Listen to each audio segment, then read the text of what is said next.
Okay, you want to try it again? Okay, we are going to try it again. I'm going to check and see. You got stream audio now? Okay, he's got stream audio. Good. Okay, 2 minutes. We'll get going. Whew. Okay, it's good? All right. Okay, you want me to talk? I'm talking to make sure we got stream audio. You guys, you came. Yes. There you are. Excellent. Are you still students here or something else? Are you students here still or something else? You were students at one time, right? No? She was. That's right. Cheyenne, right? Okay, sorry. Okay, that's what I get for guessing. Well, Trevor, I'm getting tired of talking up here. I hope this is working. Trevor, is this working? Okay. We need to get started, so come on back. Where are you? Okay. What is he doing? Okay, I'm still giving you some audio. Okay, start camera mute. I'm not muted. Where'd that boy go? All right, fine.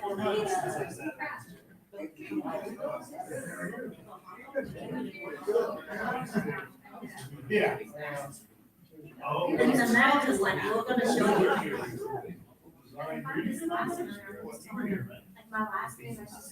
Why in the back? Why are you in the back?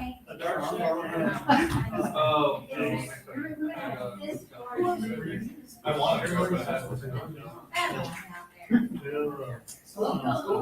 Where is Dr. Masood? Dr. Masood, where are you? Okay. Does anybody know the whereabouts of Dr. Masood? Yeah. Well, where'd she go? She was here like 2 seconds ago. She's our first. Has anyone not gotten a door prize ticket when they came in?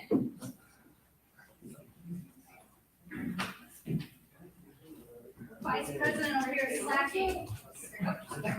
Anyone else need a door prize ticket? Hey! Happy to see you. Welcome back.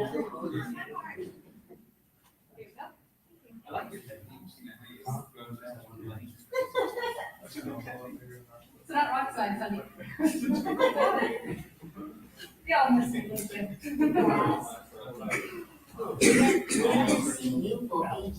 I know. Well, you can see me if you turn on the TV. See, I will see you. Hey. Oh, yeah.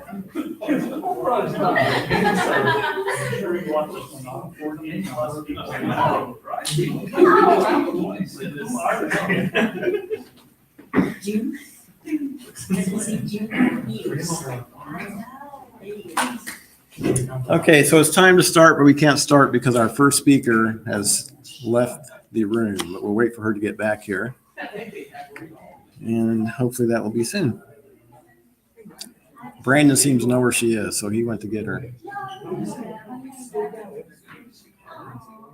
Dr. Masood, sit in your chair. Thank you. You're first, so we need you first. Okay, so 7:30, and we're going to get started. We're really going to get started. Yes.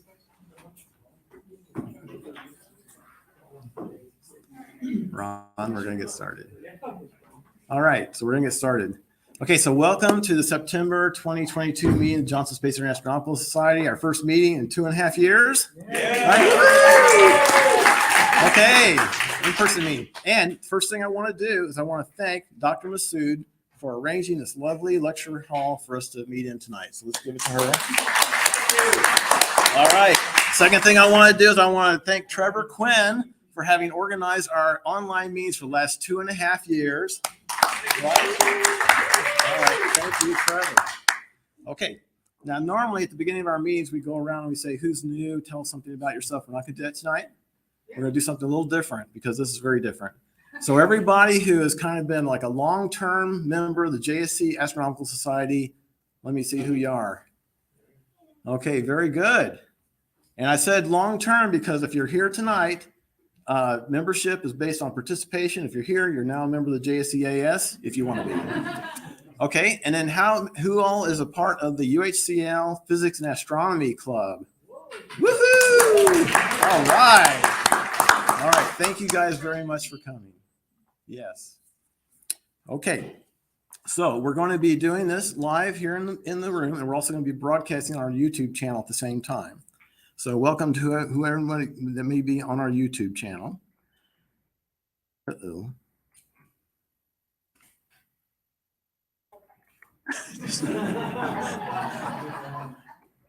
All right. So if you're on the YouTube channel and you want to ask a question, what you can do is you can send it to the jscaslive@gmail.com. It's shown at the bottom of the slide.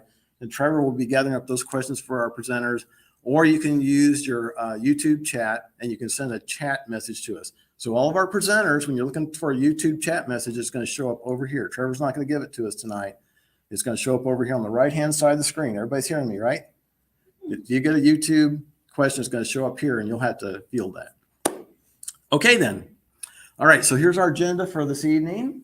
First, we're going to have a word from our sponsor, Dr. Masood. Then Kayla's going to come up and tell us about what's up in the sky. Then I'm going to talk about what astronomy can we do from here. Then Trevor will be telling us about working with the James Webb Space Telescope data. And Dan Roy, is Dan here? Well, Dan may not be doing anything. If Dan shows up, he's supposed to do a member's minute about the League City Star Party, but he's not here apparently. Mark DeCellis, I'm very excited about this. Mark, he's going to tell us about the history of determining the speed of light. And then Brandon is going to tell us about cosmic distance ladder. Chris will be doing Star Party news because David is out of town. And then we'll be telling about what's next month, and we'll be doing donor prizes. Also, during the break, we'll have a break in between there. I have a box full of telescope parts and mount parts that are part of the Don Halter collection that we're going to give away tonight. So you guys, during the break, come down here. You can take anything you want out of this box. It's yours. I even brought you HEB bags to put stuff in. Okay, so we'll be doing that during the break. Oh, and if you guys don't know who I am, I'm Doug Holland. I'm the president of JSCAS, and Chris Wells is our vice president. Chris? There's Chris. Right. Okay, very good. All right, so let's get started. First up is Dr. Samina Masood. Okay. Actually, I would like to thank JSC Astronomy. Yeah, go over there. So our screen. Then I will hide behind it. Okay. So, am I on the? Okay. Okay. So, I would like to first thank the Johnson Space Center Astronomy Society to choose UHCL for this purpose, because I am hoping that this will be helpful for mainly for our students and faculty, of course. Moreover, I think it is very important because if students get access to these kind of things, a little bit easier access, it helps to motivate them to join astronomy as a career in future. So I think this is a very good opportunity for all of us. And thank you very much. Especially, I would like to thank Doug because Douglas, Dr. Holland, actually, I should say, he first contacted me, and this is how we get started. So I just thought that I should take this opportunity to talk a little bit about what we have here, because if students want to come from other campuses or parents wants to give some information to students, we offer minors in astronomy and physics. We offer BS in physics, which is regular physics program, engineering physics, computational physics, and we have MS program also. However, there is one thing which I would definitely like to point out, that we have been taking advantage of several people from Johnson Space Center and their contractors to teach classes here. So we are very small faculty, like 5 people, but at the same time, we have access to a very good astronomy group. So we offer different courses, and based on students' interest, they can get involved in anything. I call UHCL type universities more like a launching pad. If you want to do something good in research or change the career or do well in life, and due to some personal reasons or whatever it is, your school was not so much, producing very good students or anything, then in college at this place, especially in between, you can prepare for that. And I'm happy to let you know that I keep the record of my students. My students who did thesis with me, almost 50% of them are doing PhD already. So based on that data, will say that this is a good place, good launching pad, which I call it. So we offer research opportunities in several things. How to go to next slide? This one, okay. Thank you. So this is a small group of our faculty members, and I just thought that I should let you know what we do in minor in society. So in astronomy, so we teach these courses, and I have put 3 out of 3 electives, but they could be actually, these are the courses which we have the capability of teaching on campus. But if somebody is interested, and it has happened that people from NASA or other places have helped students to take any course which they want. At the moment, I will take the opportunity to really kind of thank, I hope, Dr. Brandon. What is it? Sorry, I'm bad in memorizing last names at the moment. So this is what we do here. So everything else, if you need any information, you can of course get the information. Our students are involved in several activities, and actually, since I am the faculty advisor for students in SPS, which is, I think, pretty well-known society, Society of Physics Students, which is kind of an honor type society, and it is part of American Physical Society. And we have Physics and Astronomy Club on campus, which we have already talked about. And also, I try to arrange star parties for students and planetarium shows. I didn't do much in planetarium shows because we didn't have any planetarium previously. I invited LPI people. They came and they run a show for students, but then Mr. COVID came and everything was stalled. But I'm trying to get in touch again for those things. I am trying to develop a partnership with Texas Consortium of Physics and Astronomy also, to provide a new opportunity to students to involve in research. Still, it is kind of just started to find funding and things like that. The last but not least, it is a very important thing. I am right now, I have the responsibility of teaching. We have a class called Research Seminar class, which is every semester. And during that class, we offer 6 seminars, and I go in different areas, condensed matter physics, material science, whatever it is. However, I try to keep a couple of lectures in astronomy, and I would really appreciate if I can find at least one speaker from the group for one semester, so that students can get some information in the through new lectures, astronomy lectures. So this is seminar, which is basically, it starts from introductory level and give a little bit of taste of research also. It could be astronomy, astrophysics, actually anything related to physics, because this is physics seminar series. Okay, that's all I want to say, and thank you so much. Thank you for giving me the opportunity. Okay. Don't you always get applauded by your students when you come up here and talk? Okay, so she's looking for seminar speakers. If anybody in our club is a good speaker, like that Mr. Wessel guy right there, may want to be a. Oh, well, no, she's just astronomy, right? For a Yeah, that's what she's looking for. Yeah, I think that's what she's looking for. Okay, so I think he's done a lot of these. I can clearly message with your person also. I'm sorry. Right. So anyone interested in being a seminar speaker, please talk to her. And we are doing a star party here at UHCL on November 16th, which Chris will be telling us about later. Yes. Okay, very good.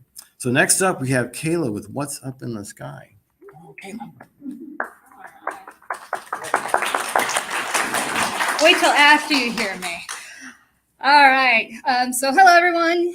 It's been a while. So as a recap, my name's Kayla France, and I'm a member of the JSC AS. Anyways, too many acronyms. My purpose for my presentation is to give an amateur level of a what's up in the night sky. So these are actually designed for someone who doesn't have 50 plus years of astronomy experience and thousands of dollars of equipment. So this is for, those of us who are newer to astronomy. So let's dive right into it. These are your objects that I'm challenging you newbies to find for the month of September. All right, so the first one, who likes planets? Yeah, so we had this dry spell where there was like no planets in the night sky. Well, now all of a sudden they're up again. So most of the planets are actually going to be close to the moon. And you know what's great about the moon, other than it's bright and annoying? It's easy to find. So we are able to use the moon to start finding planets that you might not have seen in your telescope yet. So the first one's actually going to be tomorrow night. So it's Saturday. You guys can stay up late. No big deal. All right. It's going to be all night long. What we are going to be doing is the full moon is going to be positioned about a fifth width. I don't know if you guys have been taught about how you can roughly gauge degrees by using finger widths and stuff. Well, the moon will be about a fifth width to the right of Jupiter and a few fingers below Neptune. Now, Jupiter is going to be super easy to find. It's going to be one of the brightest objects in the eastern sky.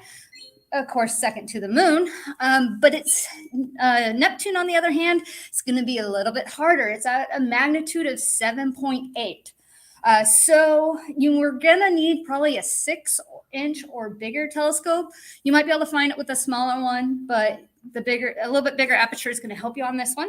And that's going to be more of the challenge, is getting that beautiful blue dot that is Neptune. So let's see, how are we going to find that? Again, I mentioned that the moon is going to be super easy to find. And once you find the moon, you just go about a whisk length to the, let's see, that's going to be to the left or so. You'll find Jupiter. So how do we find Neptune? The best way to do is if you are using a spotter scope or using your binoculars, go a couple of degrees directly above the moon and you'll find that one star that is 20, Piscium. If you can find 20 Piscium, then you should be able to easily find the little blue dot that is Neptune. 20 Piscium is going to be a little bit brighter, so it'll be a little bit easier to find. So let's talk about what you might see when you are looking at this at Jupiter and Neptune. Now, these are taken with an 8-inch telescope. So this is going to be more realistic. You're not looking at web photos. This is going to be more what you'll see.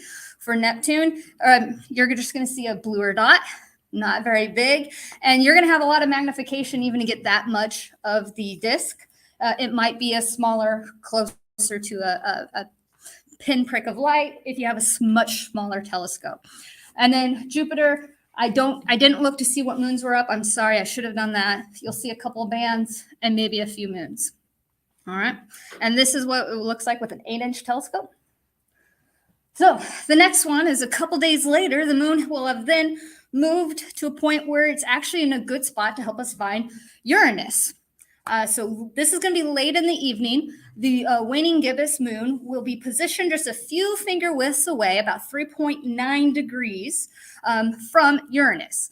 Now, this will be a blue-green speck, and it'll be a little bit easier to see at a magnitude of 5.7, and also because it'll be later at night, that will help. It's going to be rising around 9:30 at night. It will move high into the southern sky. If you know how to find the Pleiades, this will also help you find Uranus because it'll be pretty close and off to the left of the moon. So how do we find it? Now, this green circle that I have on here, that is actually the field of view of your standard astronomical binoculars. So if you have a standard pair of binoculars, you're going to actually be able to put Uranus and the moon together. Now, the moon will probably outshine Uranus if you do that, but this is just showing you how close that they're going to be. And as you can see to the left there, M45 or the Pleiades. So this is a good way to show you how you can find it. Yeah. I wonder if we might get some different lighting on it. Looks like there's a lot of glare. Okay, here's the deal. All the lights are off, believe it or not. These are considered safety lights for this room. What was that?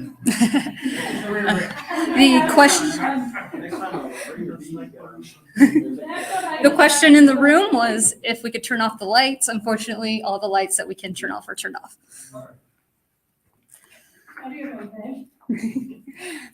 Okay, so how do we find this?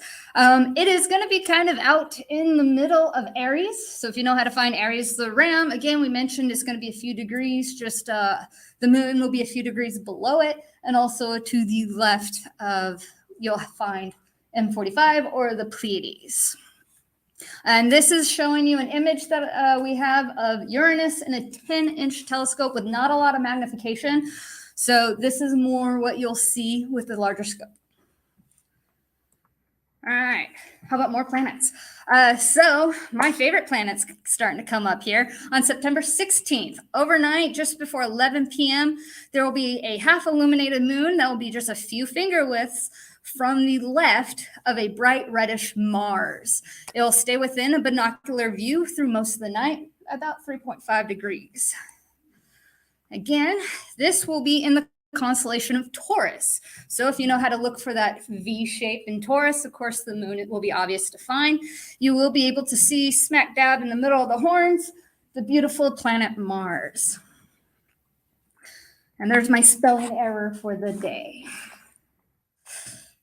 You didn't tell me that was spelled wrong, Doug. All right. So how to find it? I've already talked about it's going to be in the constellation of Taurus, the bull. It will be about in the middle of that V shape. Look for the moon. It will be just a few degrees away from the moon. It will be nice, bright, and red. And then what are we looking at through a telescope? This shows you the different sizes. So 75 millimeter, 100 millimeter, 130. So it just depends on your power magnitude. I will say, I believe these photos were taken when Mars was on a closer approach, so you might not have nearly that detail. But that gives you an idea of some of the disk shape you might be able to find depending on your equipment. Now, the last one I have for those who are bored with planets, go ahead and try and find the Trifid Nebula. This is a great beginner object. You only need some binoculars to find it, and it's in the constellation of Sagittarius. Trifid, or M20, basically it gets its name from the fact that it has almost 3 little structures to it. And actually, for you Star Trek fans, happy Star Trek Day yesterday, the Trifid Nebula is one of the pictures on the original bridge in TOS. It is a clump of 3 types of actually nebula and star-forming areas. If you have binoculars, you will be able to see the 3 different lanes that kind of separate the 3 different objects. This object is about 5,200 light years away. It's 21 light years across. So how do we find it? We're going to look for the little teapot. I don't know if you've heard the best way to find Sagittarius is to find the little teapot. Almost like a Star Trek symbol too, you know, the little delta with the circle. Yeah. Look for the teapot. And then the Milky Way galaxy, the Milky Way comes up through the teapot, kind of making steam coming out of the spout. And actually, as you go up the Milky Way, there's a lot of objects there. So your challenge is to actually find the right fuzzy dot, because as you look up, you can see all these M numbers are going to be different fuzzy dots if you're using binoculars. So the challenge is to find M20, which, we do have a laser pointer. M20, right here. So that's your challenge, is to find that one. Again, if you have binoculars, you'll be able to see it. Telescope will just give you more magnification and give you a better view of the detail. Again, don't expect a Hubble image. This is what you're going to be seeing if you're using a pair of binoculars, just like a 10 by 50, just a little fuzz. If you're using something a little bit larger, this was 180 millimeter. It's a little washed out, but it's a larger complex, a little bit more detail, more structure to the lanes. And with that, there's your challenge. Go find them all. All right.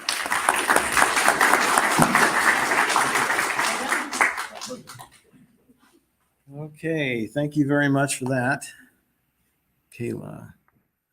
Okay, so next one is going to be my talk about what astronomy can we do from here, right? All right, so what's the problem with doing astronomy from here? Light pollution, right? What? I can't hear anything you're saying. What? Yeah. Oh, okay. Well, I'm not going to tell people to move. So. Okay. Anyway, light pollution. Trevor says it looks better if you sit closer, if you're worried about the glare. It's very hard not to move around and talk. Well, no, I mean, people, he claims if you sit closer in the room that the glare is better, but what can you do? All right. Good point. All right. Light pollution. So here is a light pollution map of our area, and this little cross here, plus sign, is about where we are. And some nice person put together this thing called the Bortle scale to make us feel even better about our situation. So we have, it goes from a 1 to a 9. 1 is dark skies, 9 is as bad as it gets, and we are at a night, an 8. So we're doing pretty good here. We're all the way at almost to the top. We're an 8 out of 9 in light pollution. Yeehaw. So we may wish that we were on top of some mountain in Chile somewhere, but we're not. But there are things that you can do, astronomy projects you can do from here, and that's the purpose of my talk today. One thing we can do from here, I think all of us will agree that we can see the sun. Everybody okay with that? Can we see the sun? Yeah, we can see the sun. Oh, also, all the astro images in this presentation are one I've taken unless they're noted. What can I do? You can get a Mylar solar filter and put on any telescope and turn any telescope into a solar scope. So one of the projects you can do are transits. This is the Venus transit from 2012. See, there's Venus going across the face of the sun. There's also solar eclipses. Now, some people got to see the total solar eclipse in 2017 from other places in the country, but this is what it looked like from here in Houston. And this is very important. Coming up, there's 2 solar eclipses that you're going to want to know about. In 2013, a little more than a year from now, October 14th, there's going to be an annular solar eclipse. So this one where the moon does not completely cover the sun, and you've got an annular ring. If you go to the El Dorado Star Party here in Texas, it's actually going to be during El Dorado Star Party that you'll be able to see this annular solar eclipse. And the big one on April 4th of 2024, there's going to be a total solar eclipse of the sun here in Texas. This is the swath. The darkest red there is where totality is. So not too far to go to see a total solar eclipse of the sun. Coming up, April 8th, 2024. So also there are solar telescopes. There's telescopes that are actually dedicated to seeing other wavelengths of light for solar observing. There's hydrogen alpha telescopes, and there's also calcium K. In fact, you can get one telescope that can actually do both of these. So the hydrogen alpha is a little better. This is an image that shows a white light version and a hydrogen alpha version of the same image. And you see in the hydrogen alpha, you can see the sunspots a little better, and you can see the granulation that goes on the surface of the sun having to do with the boiling of the sun. So you can get a dedicated solar telescope, but the cheap way to do it is to put a piece of Mylar solar filter on any telescope and make a solar telescope out of it. Another thing we can do, we can all agree, we can see the moon, probably, right? Not so bad. We can see the moon. All right. One thing you can do is you can learn about lunar geography. It just so happens in our door prizes, we got a lot of door prizes tonight, but one of them is a laminated map of the moon with lots of features on the moon, so you can learn all about lunar geography. We got a guy in our club, David Havlin, that knows every crater, oh, that's this one, and this is this, so he knows all this stuff. So if you're into that, we got some beautiful moon maps here that we'll be giving away, and you can do that. Another thing you can do is eclipses. So lunar eclipses in our area are much more common than solar eclipses. In fact, I've lived here for, I don't know how long, over 30 years. I've never seen a solar eclipse in my area, but I've seen many lunar eclipses. So here's some images I took of the solar eclipse from 2010. Here's another one that occurred in 2019. And then here's one that's more recent, just this year in May of 2022. Now, what's kind of interesting about this one that I want to point out is there's actually some bright stars nearby. There's a star here, there's another one over here someplace. And so because there's bright stars in this image, I was able to line these images up and register them with each other so you can actually see how the moon was moving in time. And what's cool about this is you can actually see the shadow of the Earth at the distance of the moon here. So you can, yeah, so we can measure and we can view the shadow of the Earth. This is what the shadow of the Earth actually looks like at the distance of the moon. So I think it's pretty cool. And you know, I've never been able to do that before because there wasn't a bright stars, you know, that I could line all the images up in time. But with this particular eclipse, we could do that. So that was kind of fun. That's a fun project to do. It just shows you how big the Earth is, the shadow compared to the size of the moon. Everybody okay with that? Yeah, I know. I thought that was really cool. Actually, I got to tell you, I cheated on this. You guys, some of you guys know Dennis Webb, right? Yeah. So Dennis posted this thing on Facebook, you know, about how to do this. I thought, hey, that's a good idea. So I went back and looked at my pictures, and I stole Dennis's idea, and I got credit for it because I had the pictures and he had the idea, but he forgave me in the end. Anyway, Dennis is a good guy. All right, or you can do high resolution lunar imaging. Okay, this is really cool. There's a guy that lives here in Texas, Robert Reeves, is really a pro at doing lunar imaging. This is done by taking a whole bunch of pictures, stacking them together, and then doing processing on them.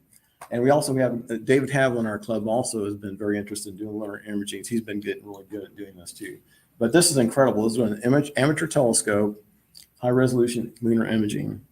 So I'm showing you all these things you can do, even though we got light pollution. Don't get discouraged about not being able to do astronomy. That's the purpose of this talk.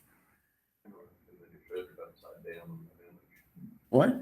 That image was upside down. I'm so sorry. Interested that he would project it that way. Well, who knows? Yes. It was not upside down.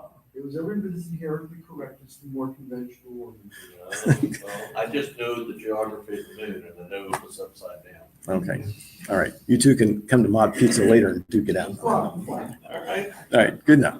Okay. All right. So now another thing you can do if you're really, really, really dedicated, you can actually get lunar impacts. You can, if you want to monitor the moon night and day with some kind of camera or whatever, this is actually an impact on the moon. So craters are still being formed on the moon, and people who are monitoring all the time are actually observing and recording impacts that are still occurring. Okay, what else can I do? Our solar system planets. Kayla actually did a really good job on this, so I'm going to kind of brief through this. You can do visual observing, imaging, or phenomena of solar system planets. So visual observing, I think Kayla did a really good job of covering what you can do. I can't say that we were at Hack Winery. This is an 80 millimeter telescope, you know, just a little over 3 inches in diameter. I was actually able to see Uranus with all the lights go on at Hack Winery with this telescope. So, you know, the planets are bright enough that we can actually see them from here, no issues.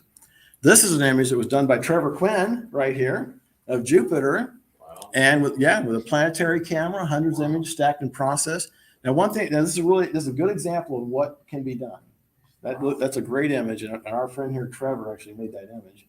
But one thing I want to point out about this is we may feel like, oh, we got light pollution, it's awful, we're going to go jump off a building somewhere, it's terrible. But what happened? What the facts are is seeing or the turbulence in the air, seeing the turbulence in the air is actually pretty good here compared to other places in the country. If you ever go out to Texas Star Party, let me tell you, you're going to get there and you say, oh, look at those beautiful dark skies. Then you're going to look in your eyepiece and you're saying, what? Because the scene is, most of the time at Texas Star Party is just like all over the place, at least in my experience. Mark's giving me that look like you're crazy.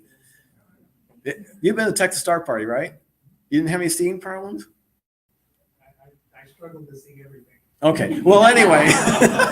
All right. Just my observation, I've only been there twice, but my observation was the seeing was not all that great the times I was there because of turbulence in the air. But here at home, you know, I just live just north of where we are right now. And actually, as many times the seeing is just excellent here. So, and I think that explains why people can get really good, you know, lunar images and really good planetary images like this one Trevor did. Okay, phenomena of solar system planets. You can observe the tilt of Saturn's rings over time. They actually change their tilt, which is kind of cool. And there's actually some spokes. You can actually see spokes in the rings if you're really dedicated and really want to do it.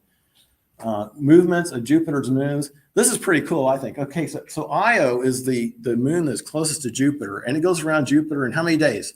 1.5. Who? 1.5. Yeah, pretty close.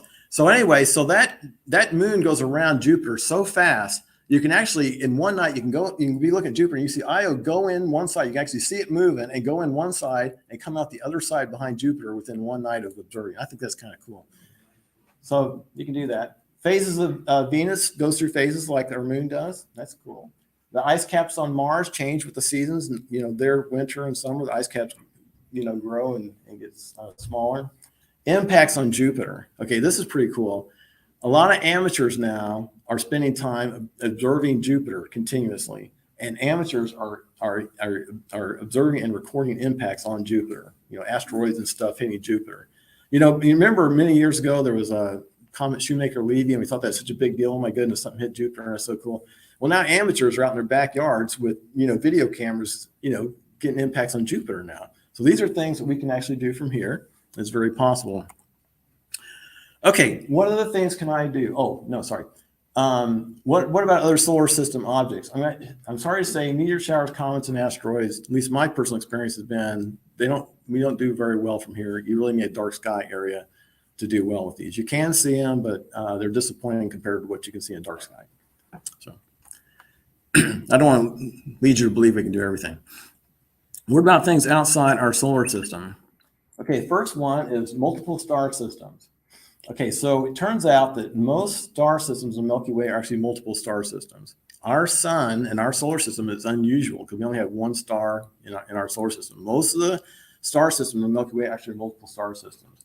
And what's kind of cool about this is a lot of these double or multiple stars actually exhibit color. So when you look in your telescope, you actually see color in of these different stars and contrasting color. Like Almach, like this one's kind of red and that one's kind of blue. There's a lot of them are like that. And if you come to the UHCL star party on November 16th, you come to my scope, I'm going to be looking at double stars. So come by and we'll look at some beautiful double stars that night. You can also do globular clusters, okay? You can see and image globular clusters from here. The reason you can image them is because they're bright enough that it only takes about around a minute to do exposures of globular clusters, and that's short enough that the light pollution won't flood your image. So both of these images, one's of M3 and one's of M13, were both taken from my backyard just nearby here. You can also do open cluster. I think this one's M37. But so you can usually see stars, and that's all good like that. But if you want to see stars with nebula around them, like reflection nebula, you do have to go to a dark sky site. Okay, what else can we do? Emission nebula. Okay, so why do we call emission nebula? So if you ever had any science classes, you know that when an electron in an atom goes from a higher energy state to a lower energy state, it emits a photon, right? And depending on the structure of the atom, different atoms have different spectra. They emit photons at different wavelengths, and so different hydrogen, helium, all these have different spectra. And I can use that to my advantage. When I want to image something, I can use filters that actually pass just the lines that I want to pass, the wavelengths I want to pass, but then block out the areas I don't want to pass to reduce my light pollution. Okay, so this is a picture. And if you guys are really aficionados of Orion telescopes, a number of years ago, this picture used to be in their catalog. Really? And I took this picture and then they gave me $75 gift certificate. Anyway, so this is a single shot of the Orion Nebula with the same camera, same telescope, just taking an Orion sky globe filter in and out. And this shows you what the light pollution picture looks like, and this is what it looks like with a sky globe filter in place. So you can have quite a bit of improvement by using nebula filters to pass the bands you want to pass and block the rest of the light pollution. Okay, this picture, it looks a whole lot better on my screen here than that one. Okay, this is the Horsehead area and the Flame Nebula. You guys are probably familiar with this one. This is taken again from my backyard, just using filters like this is a CLS filter, which is very similar to Sky Glow.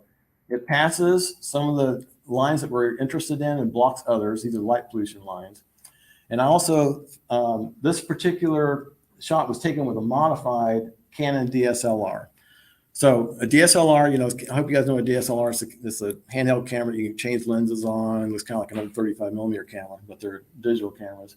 You can take wonderful pictures of the night sky with an unmodified camera, but what happens is the normal cameras actually have a filter in them that actually blocks part of the red response. They look like this. But you can actually take the cameras apart and you can modify them and put a different filter in here to make them pass this, and you can get these important lines out here in the red. And when you do that, this is what it looks like. You take this thing apart. You bought this camera on eBay for 400 bucks or whatever it was. You take this apart and all the screws start messing up on you and things. And you think, why in the world did I do that? So you take this apart, you put the beta filter back in, and you can modify the response to these things. And there are cameras you can buy by both Canon and Nikon that are already made for doing astronomy. But so you don't have to do this yourself, and you can also get other people to do this for you. But if you want to have the experience of doing it yourself, you can buy the filters and modify them. What? Oh, I mean, I'll tell you what, I bought this thing really on eBay for like 400 bucks. And I was out there, and the very first screw I tried to take out stripped out on the back. And I'm thinking, why did I do this? So, okay. Anyway, what else can we do? Narrowband imaging. Okay, narrowband imaging. The previous filters we're going to call broadband imaging because they covered quite a lot of area, right? But now we're going to move to narrowband imaging. It could be much narrower. Now, generally, when we do narrowband imaging, we use a dedicated astronomical camera rather than a DSLR. At least I do. Okay. These are some spectra of narrowband filters, some beta filters that I made using an ocean optics spectrometer. And you can look at this and you see how narrow these are. These are just a few nanometers wide, but them ones were many nanometers wide. But these are made so they just, pass an individual emission line and nothing else next to it. And you can imagine, okay, if I'm just getting the individual emission line, I'm cutting all this out. This is going to get rid of all my light pollution. So even though I've got all this light pollution out here, if I use narrowband filters, I can actually use these just to get the individual emission lines that I want to get. This is an example. This is a sulfur filter and a hydrogen filter and an oxygen filter. Okay, so what I can do is I can take and just make images out of the individual filters. Like this is an example of a black and white picture just made from the hydrogen filter only. And this is the Cone Nebula over here. And you can see this is the Fox fir area. If you got to kind of use your imagination, look, 2 eyes and a nose and a bunch of fur back there, fox fur. Okay. And then this is the Christmas tree cluster. That's the base of the tree. And then the tree's kind of laying outside like you're dragging it home from the Christmas tree lot, I guess. So that's a single, just hydrogen only image of that region. Here's another one. This is the Eagle Nebula M16, hydrogen only. It's taken from my backyard again, right? North of here, terrible light pollution. I even have a street light out in front of my house. This is Wizard Nebula NGC 7380.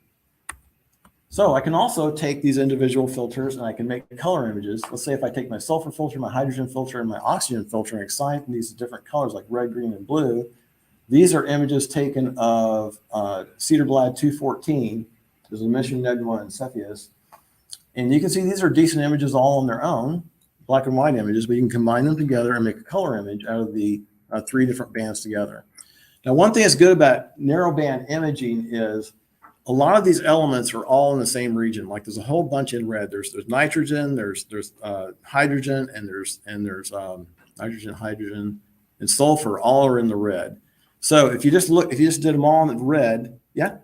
Well, I have a question about that. Say, Okay. as an amateur astronomer, Yeah. how would you process the 3 filtered images together? Yeah, you're gonna have to separate them into different colors because see, if they're all in the red, it's just gonna be a big blob of red. All right, well, say you have an electronic image. Yeah. And then you have another one, and then you mix them together to say you get a composite.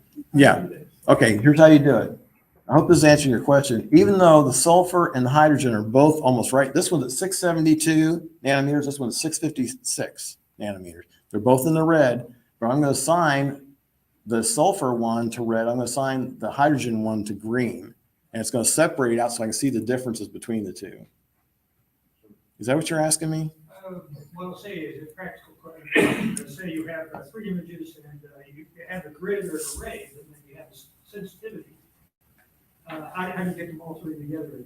Say if you're doing it yourself. He's talking about retrospects, I think. Well, Photoshop probably is where you're assigning the. How do you add the spectrums together? Okay, can you say it in a different way? Because I guess I'm not following you.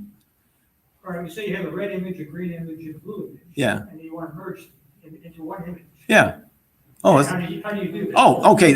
Well, you can do it a whole bunch of ways. Photoshop, you go to channels, and you click on, you do merge channels, click merge channels, and you select, it says RGB, and then you select your R, your G, and your B, and then you have your 3 images open there, and then you assign them to different colors, and then it merges it for you. Automated processing. Yeah, Photoshop, you can do it. Almost any image processing program will do it. Okay, all right, good. So now, okay, so if you look at this image of this region in LRGB, red, green, blue, this thing just looks like a big blob of red most of the time, right? But if you separate out these different elements and you put them into different colors, you can see the contributions of the different elements and see the details in these. Okay, so that is the real advantage. This is called, it's called pseudo color because it's not real color. It's assigned to whatever color you want, but you can see the details that you can't see otherwise if you don't do it narrowband.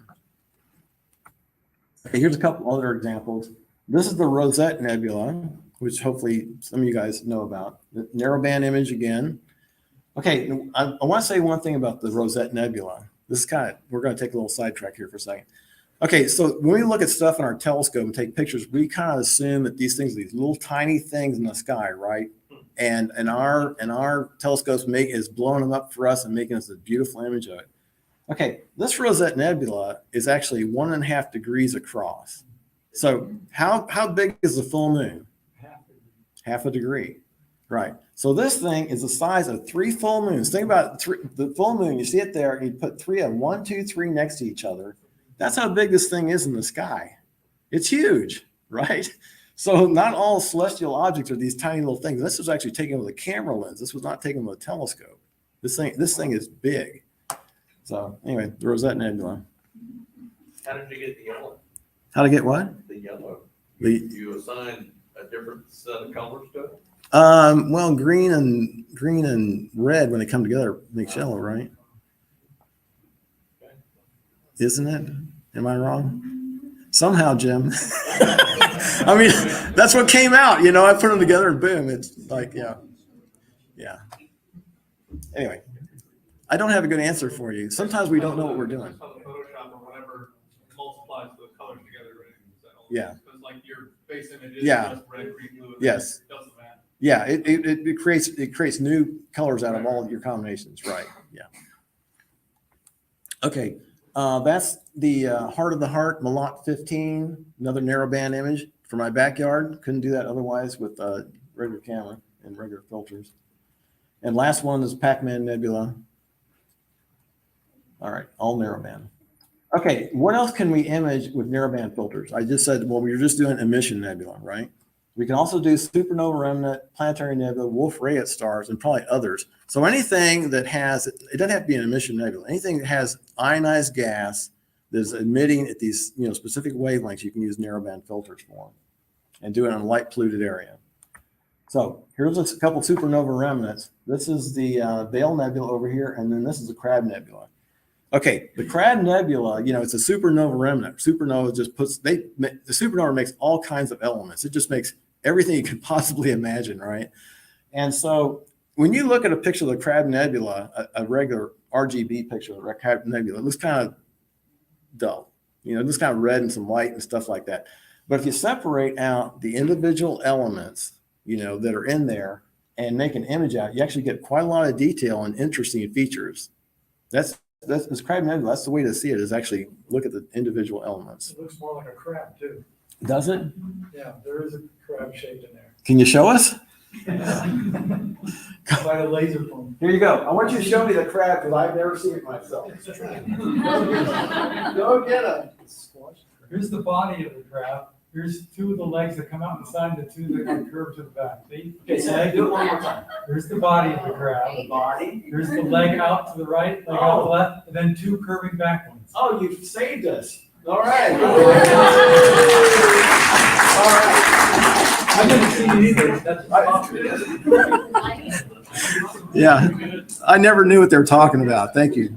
All right. Turned into crab in UHCL.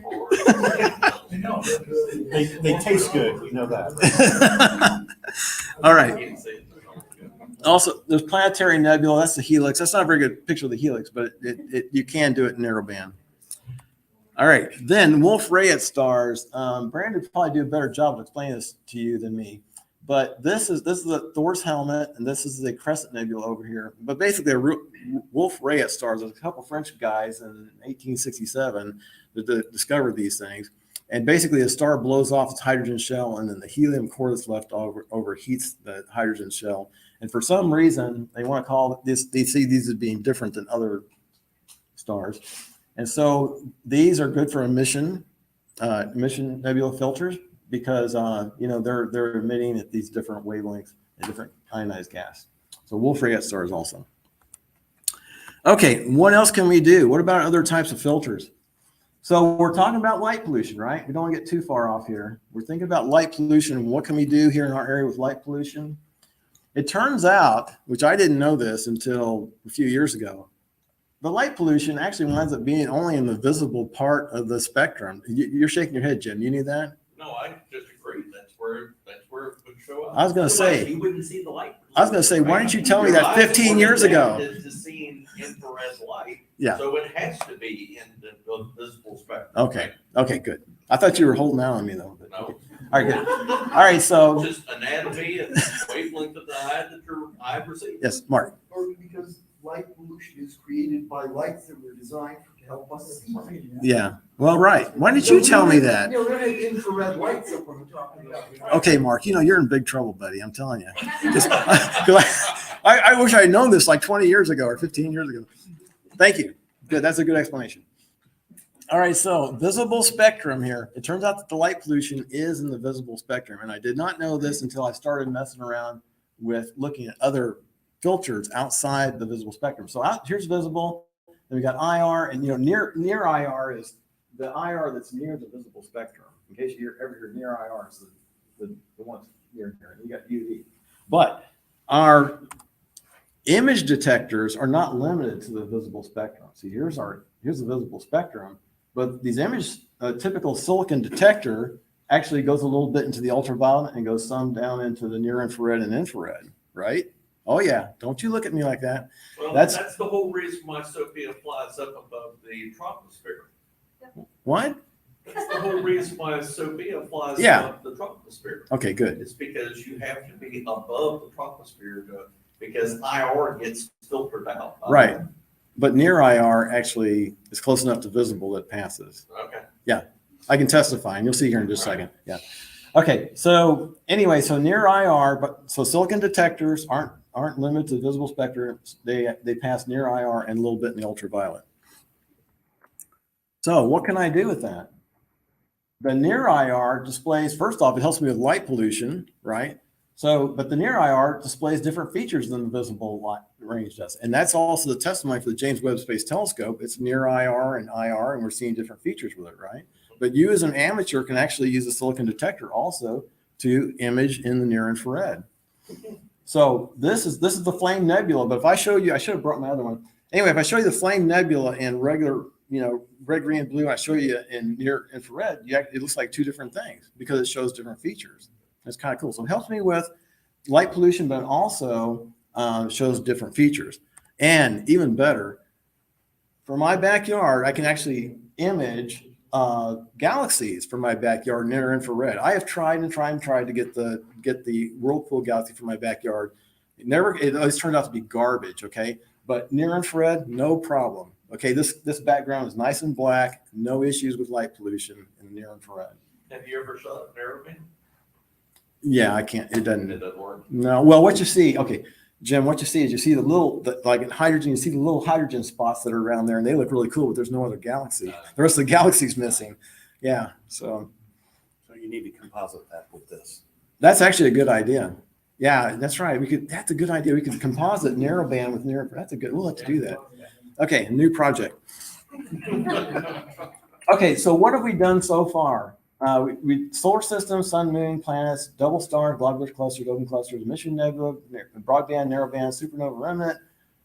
That's a supernova nebula. Supernova remnant. Okay, planetary nebula, Wolf-Rayet stars, and we've done near IR imaging. So what else can we do? What about something that's not exactly imaging, right? What if I want to do something that's kind of like more sciencey, that's not just taking pictures of stuff? What can I do? Well, I can do spectroscopy. Yes, you can. Yes, even as an amateur. Oh, Mark likes this. I see that. I see your body language. He loves this. We're going to talk about spectroscopy now. Okay, so spectroscopy. We can actually do it. This is not the, thought about using the Pink Floyd one, but that was too cliche, so I use this one instead. All right, so this is spectroscopy, and a simple thing we can do with spectroscopy, and this is a great lab for an astronomy class. Dr. Masood, this is a great lab.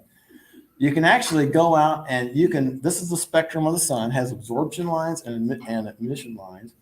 For pretty cheap, $36, you can actually buy this spectrometer. It's called Project Star Spectrometer. And you can go out and you can actually hold this thing up and actually see and view this and measure the sun spectrum with this thing. Really? Yeah, I taught an astronomy class at one of the local colleges for a little bit. We did this at the lab. It was really cool. You can actually go out and you can actually hold this thing up and you can see the spectrum. You could do that for your class too. I need to get one of those. Yeah.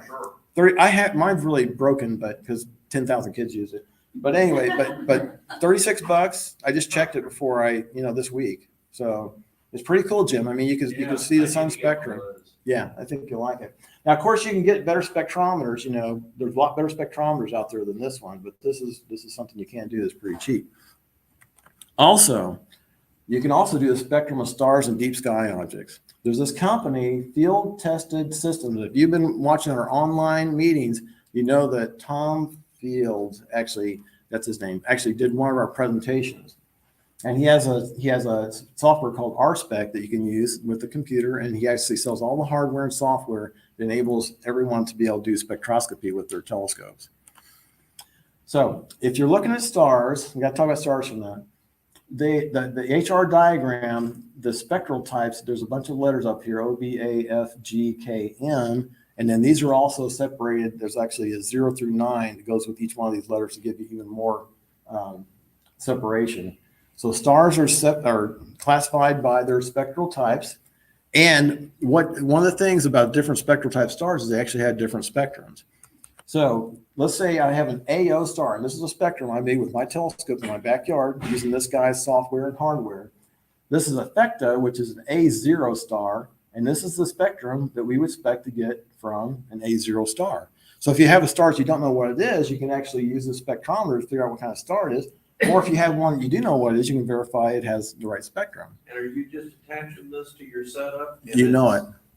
And Jim, I did this in one night. Wow. Yeah, it's really fun. That's fantastic. It's cool. It's really cool, and it's really easy to use. You're gonna be surprised.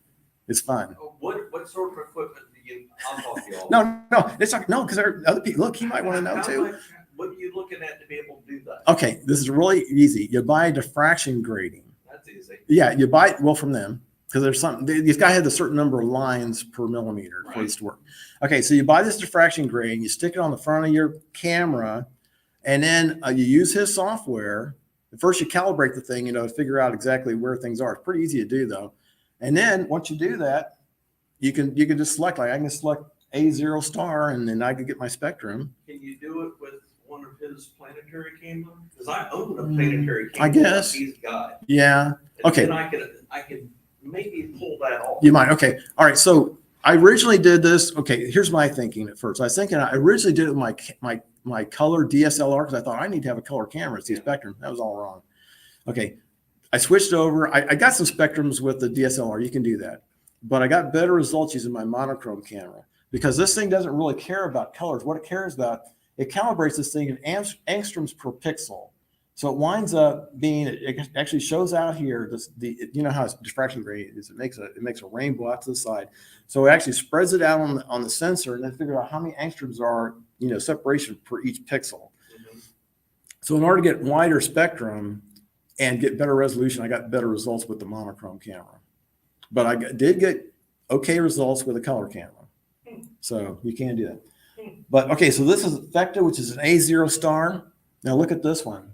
This is a Yed Prior, which is an M1 star, and look how different the spectrum is, right? That's fantastic. I know, it's really cool. That is. It was really easy outstanding. it was really easy to do too. And what you're seeing here, you're seeing some titanium oxide, which shows up in the M1 stars. And I think Brandon probably knows a lot more about this than I do. Yes, sir.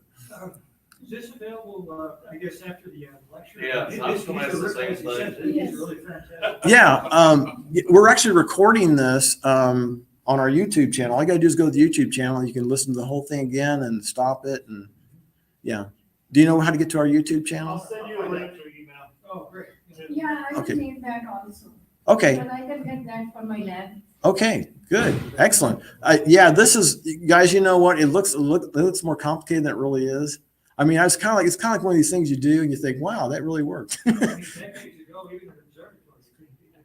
I know, and this is done with a 8-inch telescope and a, consumer grade camera. Is there a difference on the, I guess, the signal doing it on Earth as opposed to doing it in space? Can you say it one more time?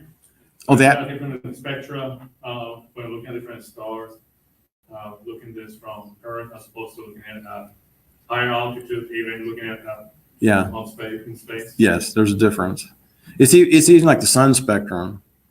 The sun is different, when you're out in space than on the Earth. The spectrums are different. Yeah, absolutely. Actually, I wanted to say something when we were looking at the sun spectrum a minute ago. I think this is kind of cool. Do you guys realize that there are a whole bunch of spectral lines in the sun spectrum that we don't know what elements they go with?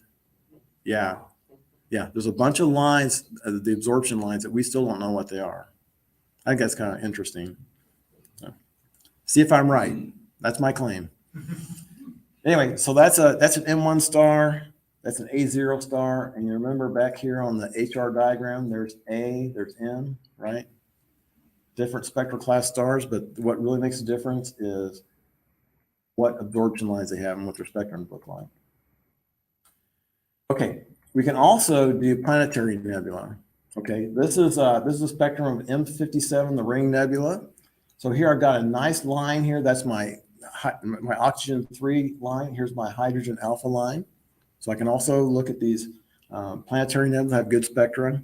This is the Eskimo Nebula, same, there's my oxygen, there's my hydrogen. But you'll notice the hydrogen was actually higher on the Ring Nebula than it is on the Eskimo Nebula.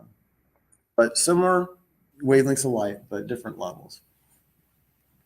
Okay, I got one more thing. What else can we do? Okay, where's Chris? Chris, are you ready? One more thing. Look at him. Okay. Okay, Dr. Masood, you ready for one more thing? You ready for this? What? They don't care. Okay. Okay, the one more thing we can do, radio astronomy. Yeah, radio astronomy. You can do radio astronomy from your backyard. Okay, and this can be done day or night. It doesn't matter, day or night, doesn't matter. It can be done with light pollution, don't care. You can have the most polluted place in the world, it doesn't matter.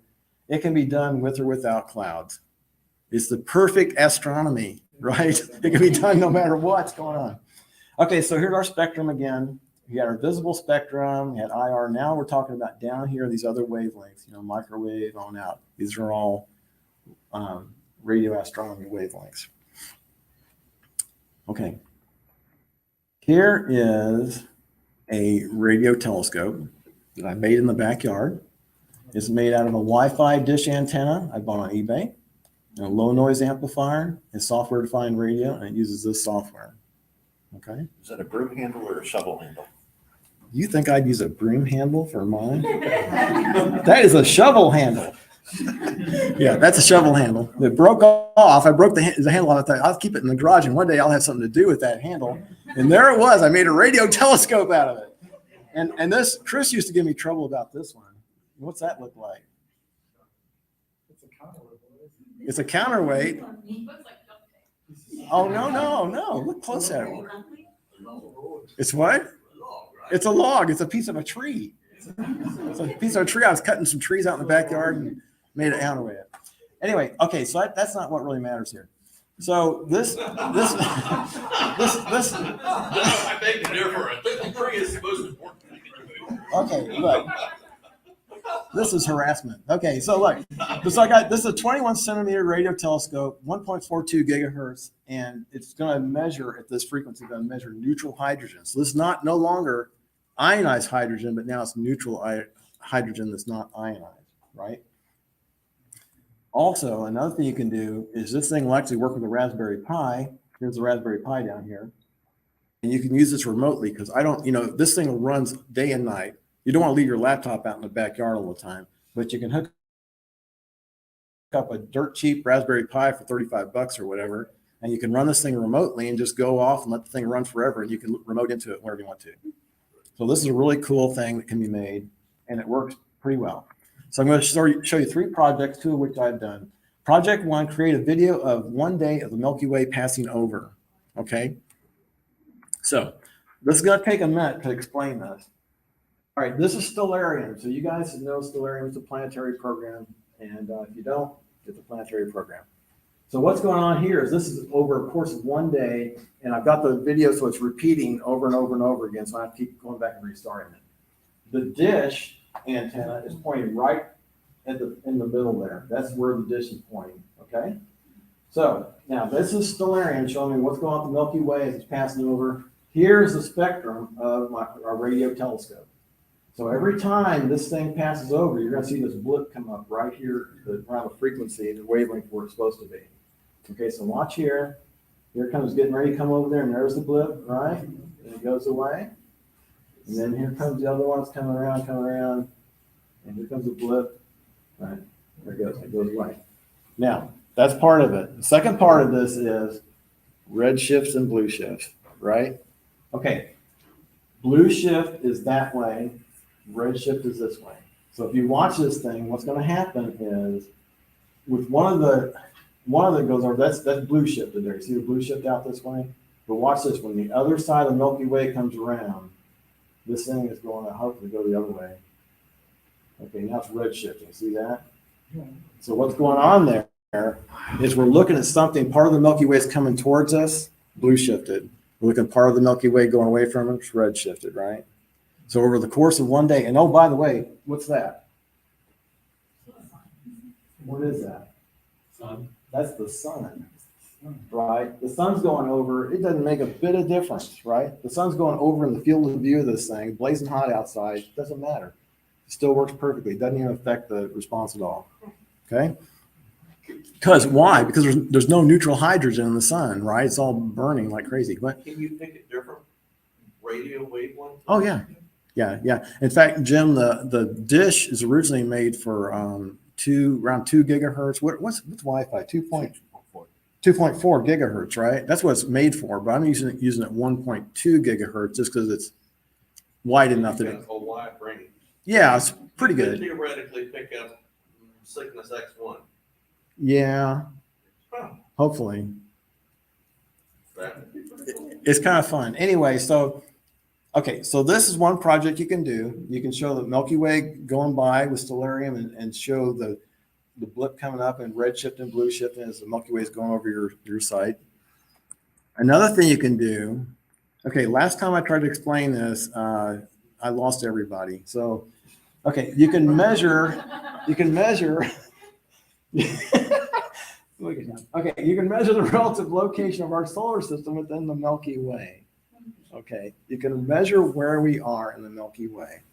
I gotta watch Brandon while I'm doing this.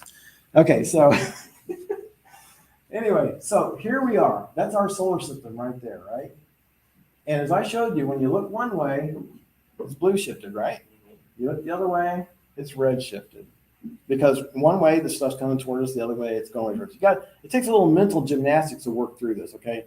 But you just saw it, and you got to trust me on this for right now. Red shift one way, blue shift another way, right? Now, what we can do is we can take those plots that we just made, and you can make like line plots out of them. See?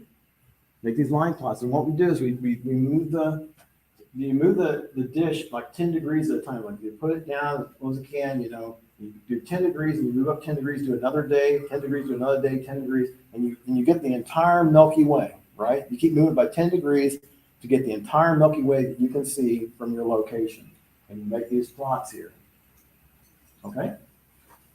And you can see in these, there's shifting of the frequencies in there, right? You can see that there's stuff going on, and not just one blip. Like, look at that one. That's got a real big shift inside it, right? Now you could take all these, little advertisement for MATLAB here. This is a MATLAB, and you take these and you can put them into 3D plot. Okay, so this is the data I just showed you here, gathered over many days, and then all the data has been combined into a 3D plot. Now, what this is showing me is, if you look on these 3D plots, you're going to see that there's a bump here, there's a bump here, and in between these, it goes here, and then there's a place where it shifts over from here to here. So one side of this is red shifted, and one side is blue shifted. And one of these is the summer Milky Way, and one's the winter Milky Way, but I don't want to confuse everybody with that. Both of these have the same kind of shift in them. You see there's a shift about this far in. So what this is a way that you can measure how far out our galaxy is from the center of the Milky Way in your backyard. Okay? Because it's supposed to be 1/2 to 2/3 out from the center of the Milky Way. And by doing this, you look at this about 1/2 to 2/3 of the way out there. There's a shift between red shift and blue shift. And it shows that you can measure that our galaxy, or our solar system, is actually that distance out from the middle of the Milky Way. Well, when you have the red shift and blue shift, how much is it to say, velocity terms? I don't know. Because I was trying to figure out whether this is due to rotation of the Earth or you're spotting some relative motion that you expected here. Well, I don't think it's the rotation of the Earth. Why is it not the rotation of the Earth? Because the radio signal is traveling at the speed of light. Yeah, you're measuring That's that neutral hydrogen one, right? Yeah. So that's irrelevant to the rotation of Earth. Tell him why, because I don't know why either. Tell them why what? What you just said. Well, I was just saying, I think he's just measuring the hydrogen, the 21 centimeter And line. so the source of hydrogen in the galaxy. Yeah, the neutral hydrogen, it's everywhere. So the blue shift, the red shift from that comes from the velocity of the hydrogen itself. Okay, so it's moving around the center of the galaxy. Yeah, Okay. relative to. Yeah, but how do we know that what is the frequency of that? Because for the velocity, we should know the wavelength and the frequency, so shifting, Well, they know the emission lines at 1421 megahertz or something. And so he's just measuring it, it's a little bit higher or a little bit lower, and calling it the blue shift. or red shift. No, I can understand red shift and blue shift, but velocity measurement becomes, I mean, there's probably a factor added on to that, but I think, yeah. This is sort of an approximation, I think, what he's getting at. So, Yeah, after all, 24 hours, something will happen, but, yeah, but there may be something to that. I have to be quite honest with you. I'm interested in the engineering part of astronomy. So I like to figure out how to make these things work, but I can't honestly say I'm a great astronomer. I'm more of an engineer doing astronomy projects. You do a fine job. Doug. So that's what I'm You do doing. a fine job. Yeah, thank you. But does that satisfy you a little bit? Okay. I'm sorry, I don't know. So, okay. Okay. Also, I haven't done this, but other people have. You can measure the rotation of the Milky Way rate because you got the red shift and the blue shift. You can actually measure and see how fast the Milky Way is rotating. I haven't done this one yet, but other guys have that have similar setups. I just haven't done it. Okay, so what do we do? This is it. To summarize, what can you do from here? Solar system, objects, double star, globular clusters, emission nebula, supernova remnant, all these guys, near infrared imaging, spectroscopy, radio astronomy. So even though we got lots of light pollution here, there's stuff we can still do. And so don't be discouraged, especially you guys, UHCL students, don't think I can't do anything. Because there's lots of cool things you can do in astronomy. Even though it looks terrible outside, you can still do some good stuff. So that is it. Oh, that's my webpage. If you want to see, you're asking about stuff. At my webpage, all this stuff is posted on my webpage too. So it's www.holland-observatory.net. And all these things I just showed you is actually there. Okay. Thank you. All right. Now, next up, we have our friend Trevor Quinn. He's going to talk to us about working with James Webb Space Telescope data. Okay.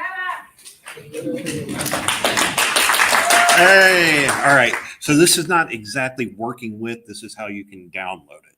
And then you can work with it. So first off, once it becomes public, it's available. You can go download it. So we'll get started here. This is the website that you need to navigate to in order to get to the portal to be able to download the data. I'll leave this up here for a second. Of course, it will be available on playback on the YouTube channel. Okay, so once you enter in that website, this is the first page you come to, which is the MAST portal, which is the Mikulski Archive for Space Telescopes. You can get this data for Hubble, James Webb, Spitzer, you name it. If they've got it available to the public, it's going to be on this site.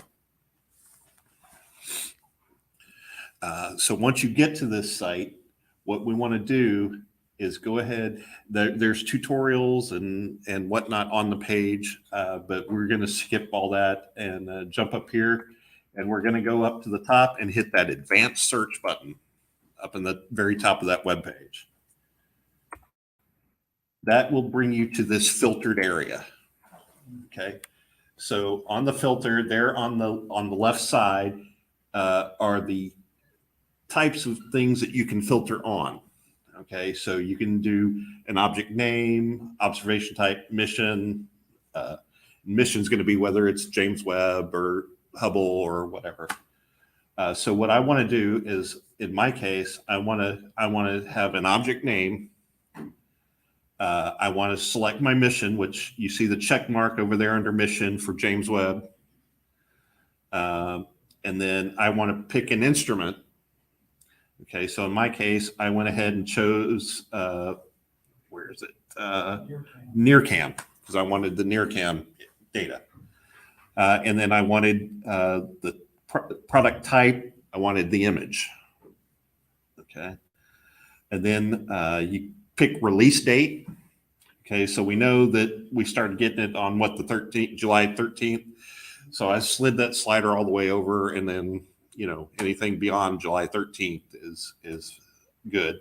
And then in the other filter, I selected public. So I just want the stuff that I just want to see in my list what's publicly available. If I didn't check that, it would give me the entire list. And then you would see stuff with locks on it and stuff that's not yet been released to the public.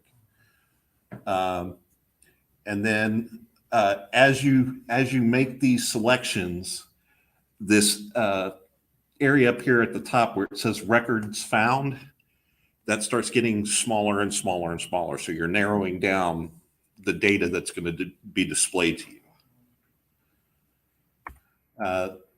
And then finally, I decided that I wanted to get the Christmas tree cluster image data, so NGC 2264. Once I did that, you see now I went from 18,000 down to 14 records.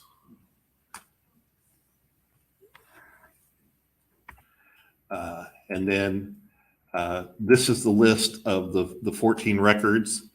And on here, what you've got, or it breaks it down to which filter, which field you want. You can further shrink that list even down to as far as you want. Of course, we want to get multiple filters worth so we can do a composite image like Doug was describing with his process. So I went ahead and said I wanted all the field 1 images. So now I'm down to 8 from 14. And then if you take, let's see, okay, then I hid the stuff that was there on the right. There's a little box to make it shrink or down.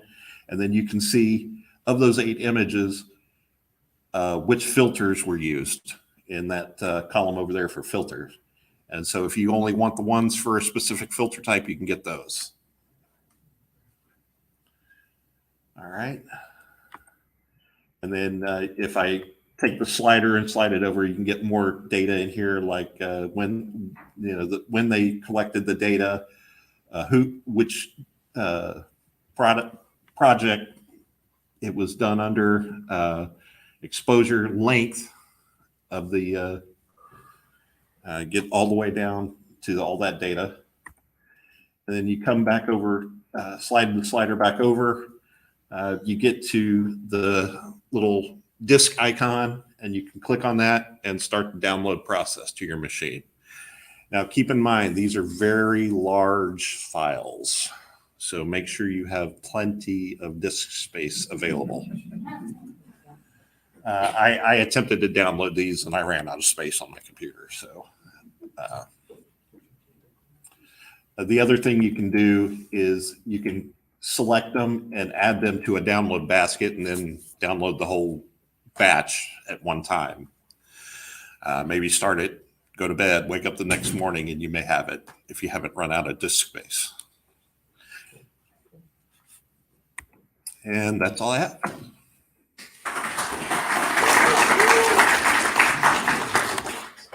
All right. Thank you, Trevor. And I hope you all noticed that near infrared camera, right? Yeah, that's what we were just talking about. You can pick the MIRI or any other spectroscopy. Right. Oh, really? Cool. Okay. So next up, we have Dan. Why don't I have Dan's name on there? Oh, there it is down at the bottom. Dan Roy is going to come up and talk to us about the League City Monthly Star Party. Come on down, I Dan. want to put the plug for something that my wife and I are doing every first Saturday of the month. We call that Astronomy in the Park. It's in cooperation with League City. I have a badge from the park services. Of course, we are not paid, but we have to have a badge so that somebody sues us. They sue me, they don't sue the city. Anyway, highly recommended because typically we have kids. What we do is that we show the solar system, a model of the solar system at 30 feet, with the planets at their place on the ecliptic that night. The kids love it, ask all sorts of questions I cannot answer. It's okay. And then we have the telescopes, of course, and we have a display of various free software, because I'm cheap. I am free, okay? So we have Stellarium, we have Moon Atlas, and some other little things that I share in a list of URLs that anybody can pick up. And that's something I would strongly recommend whenever we do a star party. Please make sure people get something that they will remember after you are done. And the list of URLs is very good for that. We never cancel because of what I described, the computer display. We never cancel, even if it's running cats and dogs. At this park, we have a shelter, and we show what I described. And then I put a picture, a 3 feet by 5 feet picture of the moon inside my van. And my wife has a 100 millimeter on slow-mo, and we can have the kids look at the moon, or the Mars, because the other side is Mars, okay?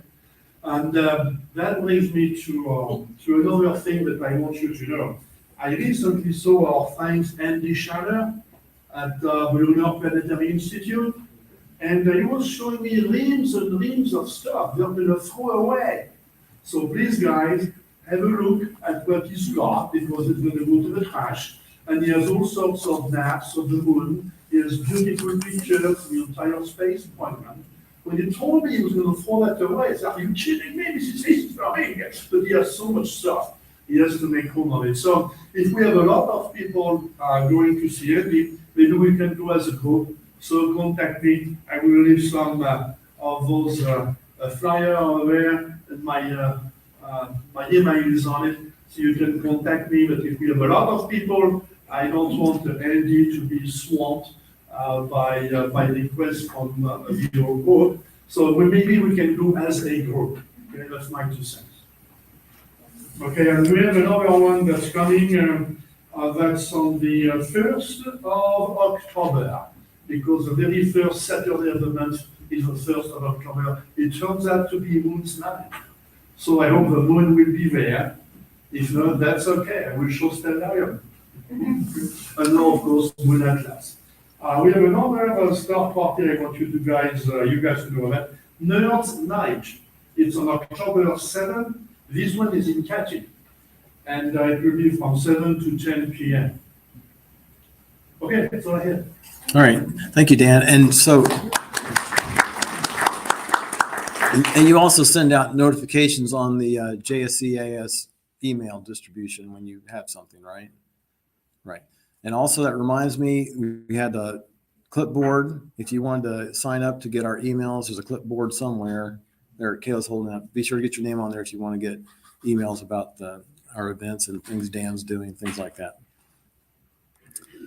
Okay, so the meeting after the meeting, when we get done here, we're all going to go to Mod Pizza and continue our discussions of astronomy and other assorted topics. Everyone's invited to come. We're going to the Mod Pizza that's up by HEB on Clear Lake City Boulevard. So if you don't know where it is, you go out Bay Area Boulevard, you zip up Middlebrook, going north, you go west on Clear Lake City Boulevard across El Dorado. There's a big HEB there, and in front of it, there's a Mod Pizza. So we'll be going there after the meeting, and I hope everybody can come to that. We're going to now take a short break for 10 minutes, and then we'll reconvene with the second half of our meeting.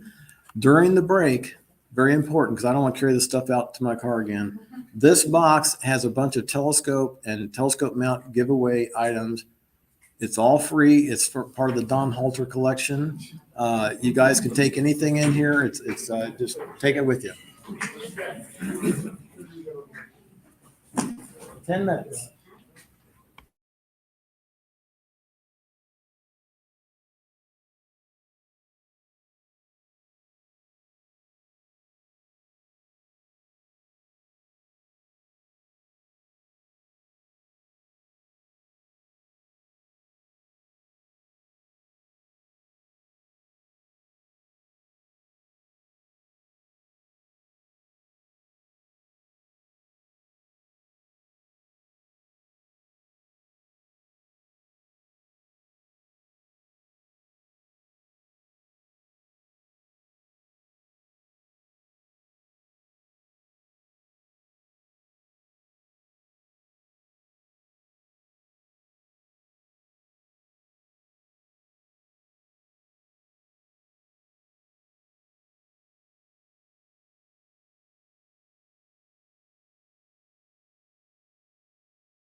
Okay, we're gonna get started again. All right.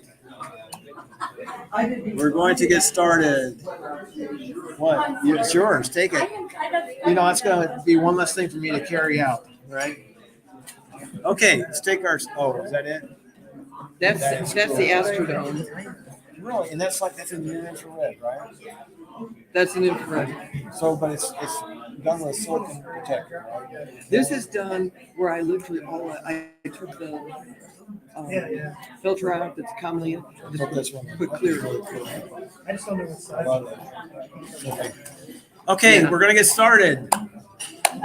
Okay, you guys aren't believing me. I'm about to get my secret weapon here.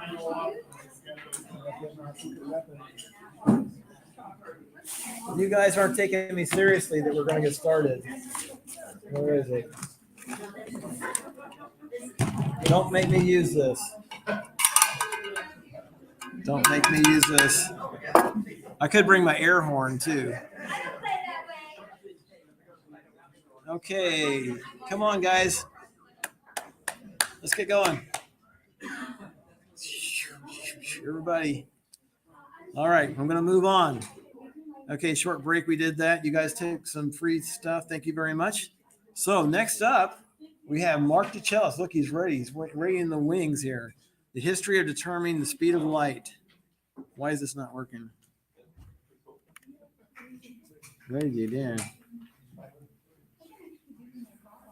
It's a good thing Trevor's here. We'd be in big trouble. That's not right.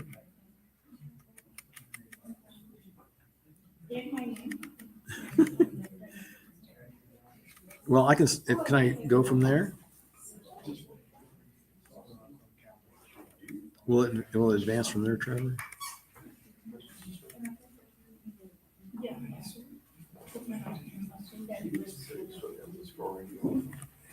Okay, here we go. Mark DeCellis.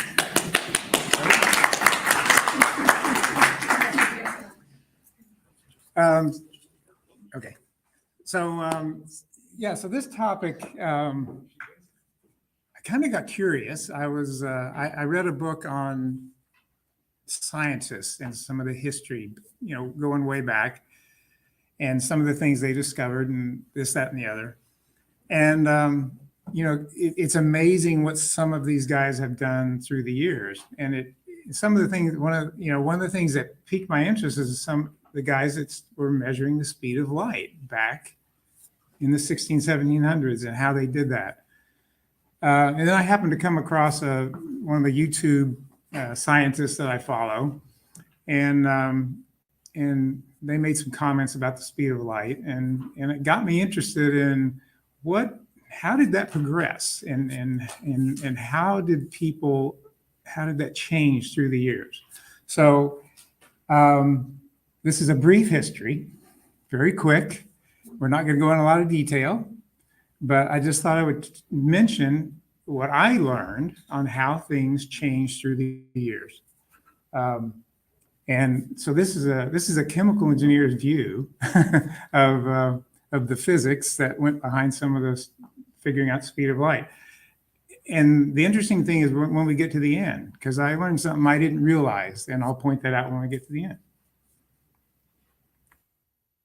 So here I decided to kind of give an overview like this, and break it down by century. So before the 17th, when you look at kind of what was going on, people didn't really know, and a bunch of the historical scientists thought it was instantaneous because you opened your eyes and you instantly saw things. So they thought it was instantaneous.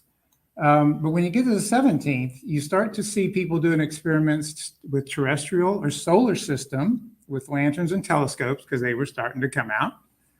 18th century, using stars and telescopes. 19th, again, terrestrial and light behavior. We'll talk about that. And then you get to the 20th and you start to get some of our more modern things. And then you get to now, and you start seeing the word defined, not measured. So let's go through it. So 17th century, does light have a speed? That was really the question. Galileo was the first one to suggest that maybe it does actually have a speed. So he proposed a thing where he got a guy on a hill across from him, about a mile, and they tried to turn the lantern on and then measure the time that they each saw it. And what they found, it was inconclusive. They could not figure it. They could not do anything. And realistically, this time delay would be less than 10 milliseconds. But people's, human reaction time is like 250 milliseconds. So it just wasn't going to happen. So it was inconclusive. This is where measurement really started to happen. So this is Romer in 1676. So this is the 17th century. And he had this idea, which I don't fully understand the math, but it's quite curious. He looked at Io's orbit. We've already talked about Io. It has an orbit of about 42 hours. And his point was, as Jupiter went around its orbit and got farther from the Earth, that he would observe Io's eclipse around Jupiter change in time. And so he used that concept as a way to start to postulate that light, he would see a delay in the time that he would see the eclipse happen. So he did a lot of measurements, trigonometry, math, and you can kind of see his model here. This is Jupiter, Io's going around it. Here's the Earth's orbit around the sun. And he was postulating, as on doing the trigonometry and the math on how that would happen. So he did a bunch of measurements. So he was the first time to actually measure light, but he couldn't actually measure the speed because he didn't really know the distance between the Earth and Jupiter. He didn't know the distance between the Earth and the sun. What he could calculate is that he could calculate the time of light to travel from the sun to the Earth. And you have to go through the math to see how he did that. But he calculated 11 minutes. Okay? And down here in the bottom, you can see 1 AU is about a little over 8 minutes, 8 minutes, 19 seconds. It's remarkably close for somebody in 1676 doing this with the primitive telescopes they had. So it's remarkable to me that somebody can do that.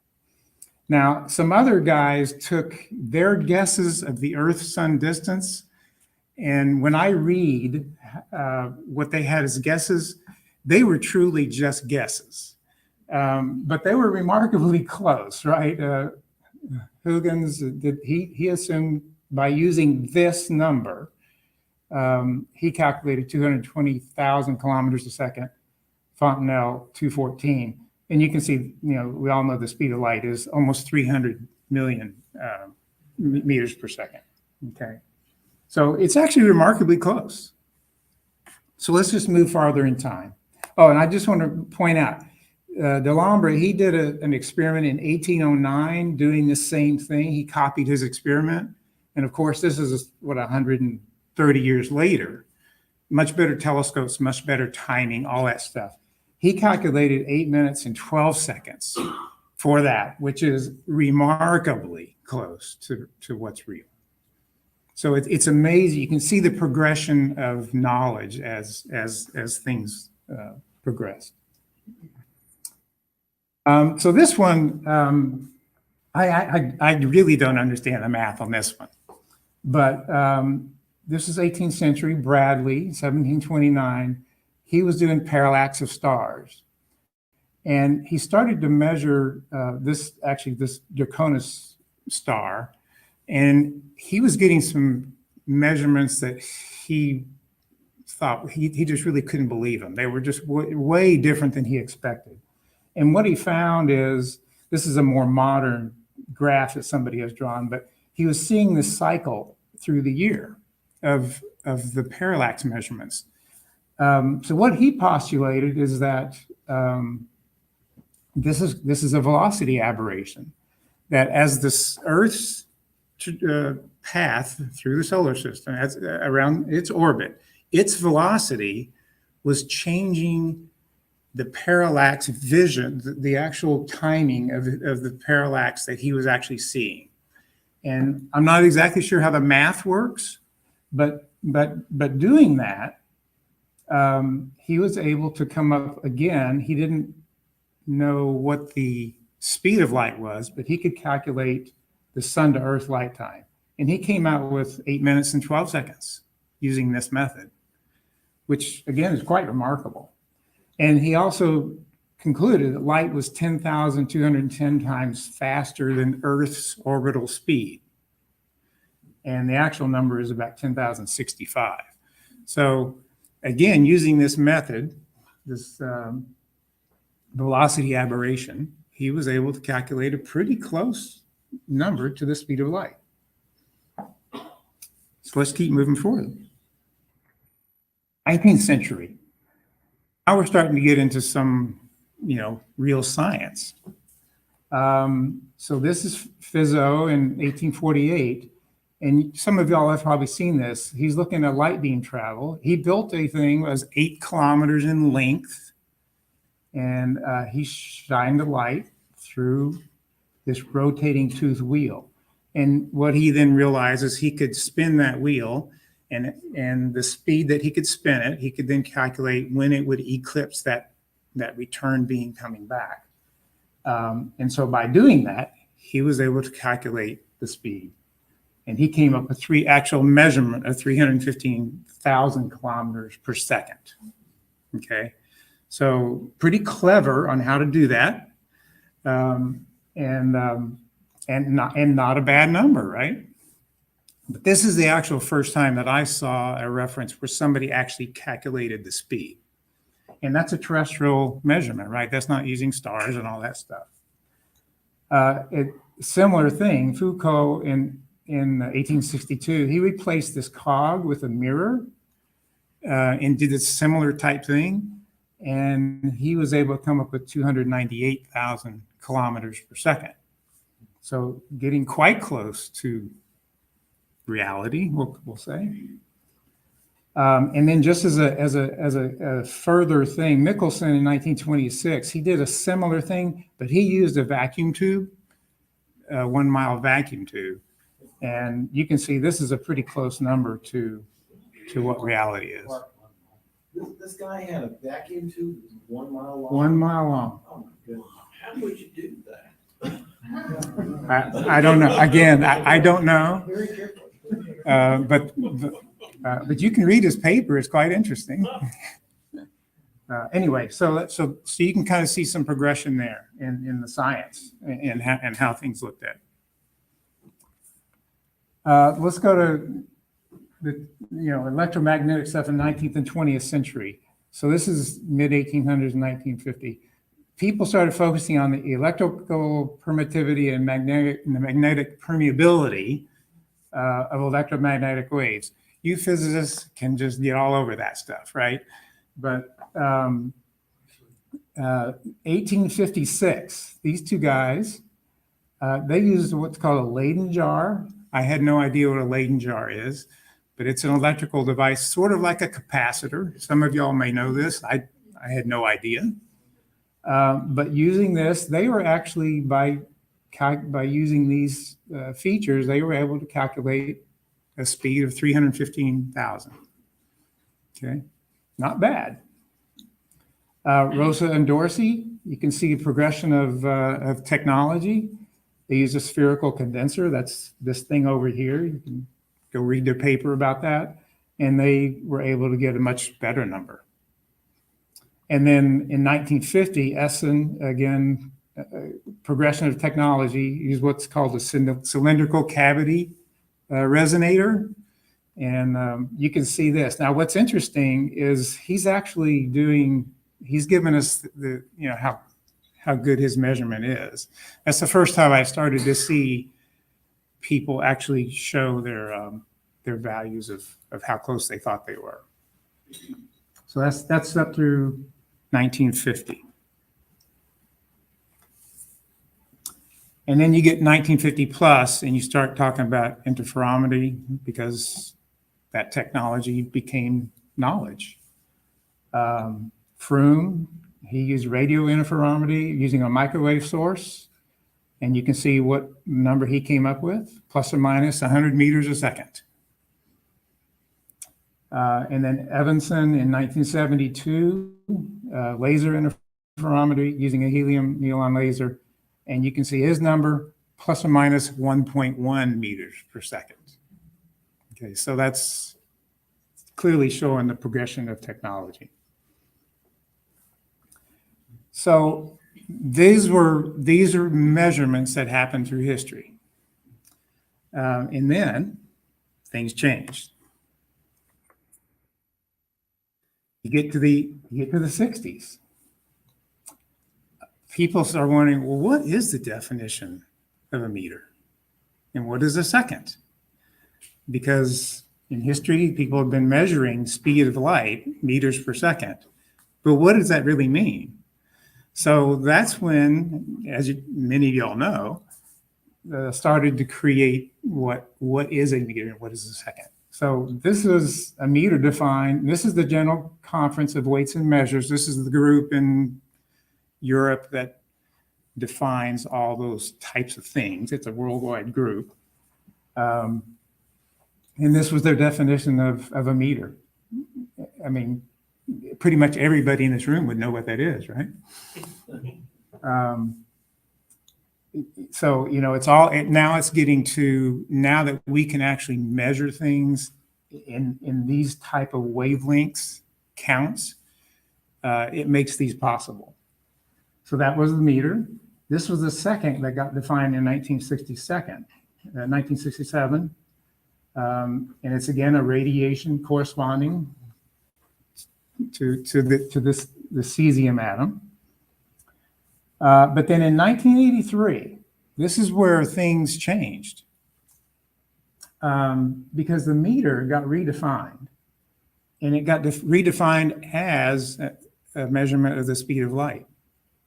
So this is the official definition of a meter now: the length of the path traveled by light in a vacuum during a time interval of this duration of a second. So basically, if you flip this around, speed of light is now defined as exactly this number. So that is the speed of light. It's defined. Anybody thought that there might be an error with that? It's defined now. Okay, so it's defined as that. The error is going to be in what is a meter and what is a second. The bigger problem is light acts differently in the presence of gravity. Well, but this is the definition. In a vacuum. In a vacuum. I don't know if y'all knew that. I didn't know that. No, I didn't know that. But this is now defined by the weights, by this group, which is what everybody uses. The fact that meter is redefined, that means that there is some interpretation that they could, again, redefine it. Yeah. Based on new knowledge, I would imagine. Right. Now, I forgot to go back and look, but like the seconds, the error in that is like 1 second in it's 300 million years or something. It's some unbelievably accurate number because they're using periods of light wavelengths for their measurements. But anyway, but that's what I have found. Okay, and which is quite curious to me that all this time people were measuring the speed of light. Now it's defined as this number. That kind of assumes that there must be some other way for that definition to mean anything. Well, There again, must be some other way of defining the speed of light. I mean, I could have saved them all the trouble they went through by saying back in 1600, the speed of light is X. 3 hump hooks per minute. Right. And that's the speed of light. You think that for all that, they could have just defined a much cleaner number. Yeah. Yeah. Yeah, just make it 300 million. Yeah. Yes. Call it an even number. Right. But again, it comes down to, I think the errors around measuring a meter in a second are now where the errors are. It's not in the defined speed of light. Anyway, that's what I had. And there's some backup. There's some sources here. If you want to go read those papers, they're great. Go do that. Okay? Thank you.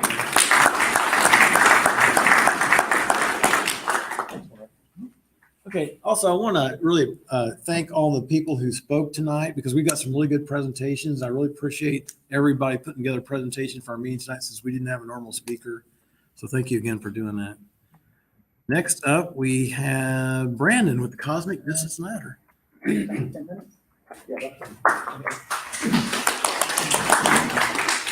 Just hit the arrow button? Yeah. Okay. Yeah, hopefully you guys can hear me okay. My throat's a little bit hoarse. No, that was a really good presentation. One thing you're going to find tonight is there's a really common thread through all these talks.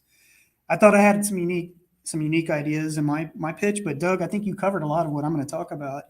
So what's interesting is like in the last pitch, the critical thing there is you were seeing the numbers sort of converge to certain values, right? Yeah. There's some open questions about what a meter in a second is and so forth, but you saw the error bars getting smaller and smaller, and so that's important because we in astronomy rely on the speed of light, right? The speed of light is critical for everything we do, and as far as we know from physics, and when we look at all the processes happening in astronomy way back to the beginning of time. The speed of light hasn't changed, so we rely on that. So that's something to keep in mind. And so leading into my talk, I'm going to give you guys, we talk about the speed of light and we talk about astronomical distances. We talked about the James Webb data, right? James Webb telescope made an exciting discovery. The earliest star being about 300 million years after the Big Bang, which is much earlier than they'd ever thought, right? Because that's in the realm where we start to see the first galaxies. And so what does it mean when we're talking about millions of light years away and so forth? And how do we get to those numbers? And so that's what I'm going to talk about. So you can pull these kind of images off Google or whatever. This is called the Cosmic Distance Ladder. And if you look from left to right, like the rungs of a ladder, each successive rung is a different technique that allows us to measure larger distances, right? And so I'm going to this is going to be a lightning speed round. It's not meant to be fully comprehensive, but I'm going to give you an overview of each one of these topics here. So starting with radar ranging, this is just simple radar that we use every day on air traffic, Doppler radar. We can use it for solar system astronomy. I have this crude picture here of you have the sun with Earth around in the orbit, let's say, and say you want to measure the distance to some other place in our solar system, right? We send a signal out, it hits the object and it bounces back. The range, right here, here's one of your three formulas tonight. The range is equal to the speed of light, that's C0, times your time divided by 2. And that's how we know the distance to that object. Now you can see just by looking at this diagram, there's all sorts of errors that can come into play here, right? The signal gets weak. There's limitations to, it depends on the size of the object and how much gets reflected back. And so there's limitations. Generally, what you find on the internet is ranging can get us to distances tens of AUs, right? So that's inside of our solar system. Moving up to the next rung is this parallax, right? So we're talking about parallax. Everybody, you've probably seen this before, but if you hold your thumb out and close one eye and then relative to the background and then use your other eye, you'll see your thumb shifts, and that's related to the distance between your eyes and the length of your arm. Likewise, if we're interested in so like in the old days, we would just look at the planet Earth on one side of the sun, and then 6 months later, we look at another object from the other side of our orbit around the sun. If we're looking at a star against the background, that's what this left image is. Where's it? Is this the right? If you look at the left image right here, so if you're on, and let's say you're in January and you're looking at this star, this red star is in the foreground, and this is what the background looks like. You'll see the red star would be on the right side over here. But 6 months later, looking at this same star relative to the background, it's going to have this, it's going to look like it's over in this position. So through simple geometry, we can define what's called parallax. And parallax is simply this angle here using just the tangent function, knowing the distance between the Earth and the Sun, 93 million miles, right? We can compute the distance d. And so up to several hundred light years, that works well from Earth. Now, we've had the Hipparcos satellite, we've had the Gaia satellite, and with each of these modern satellites, they have very nice precision in the amount of angular resolution. And so technically, we can get out to tens of thousand light years now, just with really good satellite technology. And by the way, you guys have heard the term parsec. Parsec's defined as one arc second of angle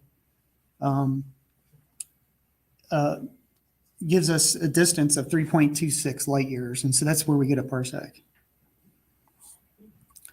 Okay, next rung up is main sequence fitting. And so Doug, you mentioned a little bit about the HR diagram. When we look at all the stars in the that are in the hydrogen burning phase, they all line up in this main sequence, right? This line. And so if we're looking at objects like globular clusters, which are often used to help identify distances. So globular cluster, most of the stars are at the same distance because they're gravitationally bound, but different ages. And so you get a distribution of stars. And so because this main sequence is well known against magnitude, if you can measure a spectrum of your globular cluster and then fit that to this curve, that tells you your absolute magnitude and your apparent magnitude. And there's this well-known formula called the distance modulus formula, and I solved it for distance here.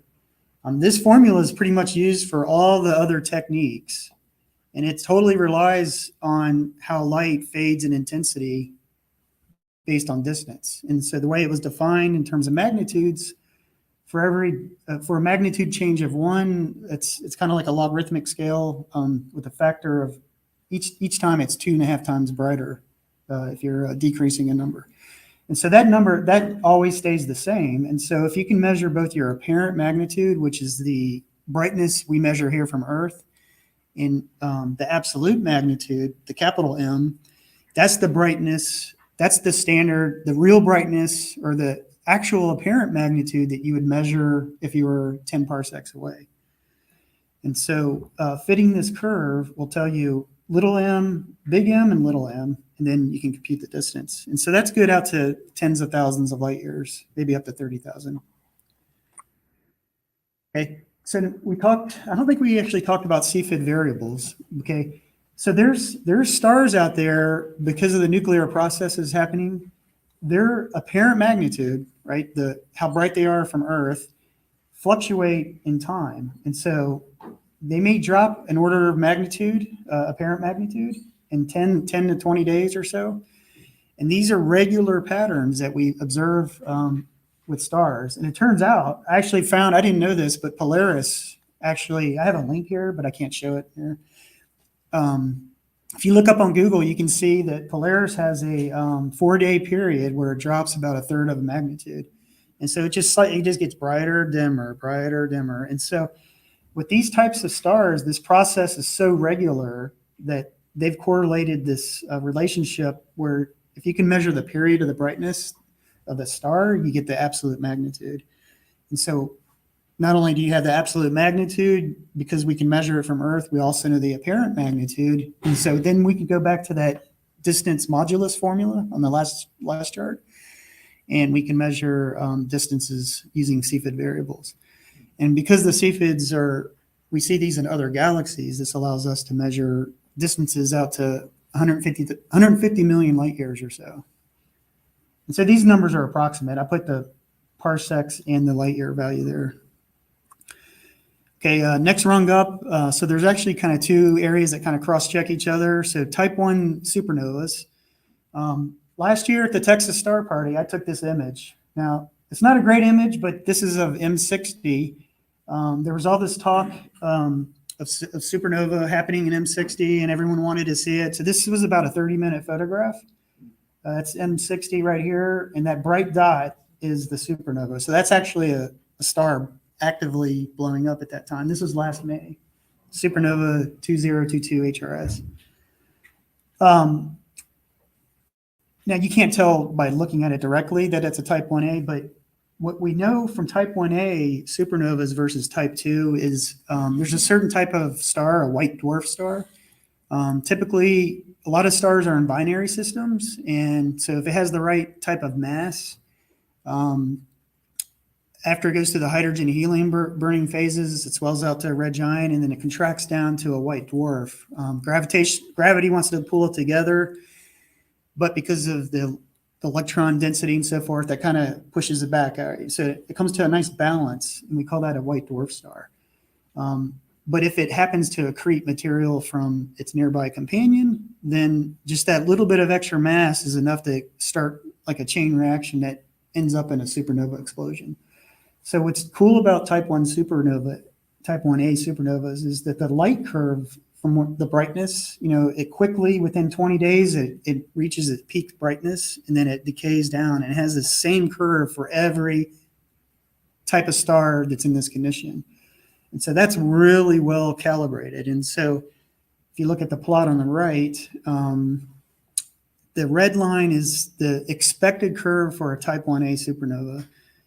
It peaks out around minus 19 and a half absolute magnitude and rises within 20 days or so, and then it falls off over the next a few months to a year or so. And so when we measure a supernova, if we actually measure the apparent brightness, all we need to do is fit our data to that curve, and that adjusts because that's what's expected. That'll adjust so that it'll come out and tell us the right apparent magnitude with the absolute magnitude that we already know. And then once again, you're using that distance modulus formula to compute the distance to wherever that supernova is occurring. And so that works out to billions of light years, really as far as you can measure type 1A supernovas. Type 2s don't work quite well because they're kind of all over the place depending on their mass and the type of explosion. It's not the same initial mass that's blowing up each time, so you can't really apply that to type 2 supernovas.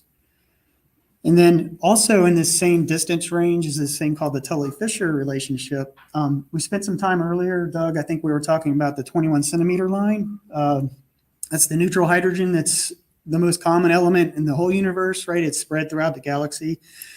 Well, there's actually quantum mechanical processes that are related to the nuclear and electric spin. When there's a transition, it emits this 21 centimeter emission line. And so that's what you're seeing from hydrogen. And so the interesting thing about this is because it's spread evenly throughout a galaxy, for the arms that are moving towards us, right, it's going to be blue shifted, and the arms moving away from us, they're going to be red shifted. And so astronomers can kind of get an average 21 centimeter line for that galaxy. And what you measure is a width of it, right? It's not a crisp line right at 21 centimeters, right? If we got a centimeter scale. So, right, yeah, it'll be a certain width. And that tells you a lot, really the average rotation rate of that galaxy. It's correlated with that. And then we know from galaxy dynamics, your rotation rate is often related to the amount of mass you have, and the amount of mass is related to the luminosity. And so Tully and Fisher came up with this really unique relationship. Now, this was from a paper from 2014. This is just one example. This is about 300 galaxies plotted on this graph here, and you have the absolute magnitude versus the log of the width of your 21 centimeter line. And so what you see is you get this linear relationship in this. And so that process is really well known. And so you can ultimately measure, if you can measure the width of your 21 centimeter line, you can actually correlate that to your absolute magnitude. And so once again, your absolute magnitude and the apparent magnitude, you can use that distance modulus formula and get your distance. And so as you're starting to see, there's a lot of overlap in all these different measurement techniques, and that's how they cross-correlate with each other. They're independent of each other as well. And then finally, redshift. So I got a lot of graphs on here. So let me start at the top left. You may have heard of Edwin Hubble. In 1929, he plotted. This graph's kind of hard to read, but it's effectively velocity versus the distance of these, what he called extragalactic nebula at the time. Those were actually galaxies, but he thought they were nebula. But he actually was the first to identify that there was a linear relationship in this, in that the further you looked at these objects, the faster they were moving. And so that was right around the time when we were talking a lot of theory about a steady state universes versus an expanding universe. And so this was like the first evidence that the universe is really expanding. And so a modern day plot of that is this distant modulus here. That's related to the distance. Redshift is the amount of redshift, right? And so here's a lot of different objects here. And you can see with modern measurements, even with the error bars, it's quite linear here. And so from this relationship, and we call this Hubble's law. It's not like a law of nature, but the radial velocity is equal to this parameter called Hubble's constant, which is related to the expansion rate of the universe times the distance. Now, the Hubble constant, H0, actually has some funny units. It's given in kilometers per second per megaparsecond. So it's like a velocity per distance, right? It's the slope of this line right here. Now, as an example of how we use that to calculate the distance, the bottom three graphs here is a picture from NGC 5676. That's just a spiral galaxy. Now, what you want to do is, we talked about redshift. I think some of Doug's talks showed the hydrogen alpha line is a transition, and it's one of the Balmer series in hydrogen, and it's a transition that shows a nice peak at 656 nanometers. That's this spike right here. That's where we expect it. So if you actually use one of Doug's spectrometers and you go out and measure this, you're going to see it might not line up at 656. Like in this case, it was at 690 or 660.9. And so if you're confident you made your measurements right, then this is an idea that, hey, this is hinting at redshift. So so what you do is you look at the amount of shift, right? The change in the wavelength divided by what you expect it to be. In this case, it was 0.007. And you compute your radial velocity at 2,100 kilometers per second. And once you know the velocity, now if you know you have to get Hubble's constant from somewhere else, and that's a major area of research right now, depending if you're looking at supernova curves versus cosmic microwave background, but the general number is right around 70 kilometers per second per megaparsecond. So using that number and plugging it in there, you can calculate that NGC 5676, 97 million light years away. And so you can actually, just by assuming the speed of light is constant, which we have good evidence for, use a spectrometer, measure that. You can actually measure something that's hundreds of millions of light years away. And so this technique is used all the way back to as far as we can see. And so like what we're talking about at the beginning, these James Webb objects are right when visible light first came visible in the universe, right? So we're talking 13.5 billion years ago or so. And so that's used through many different distance ranges in the universe.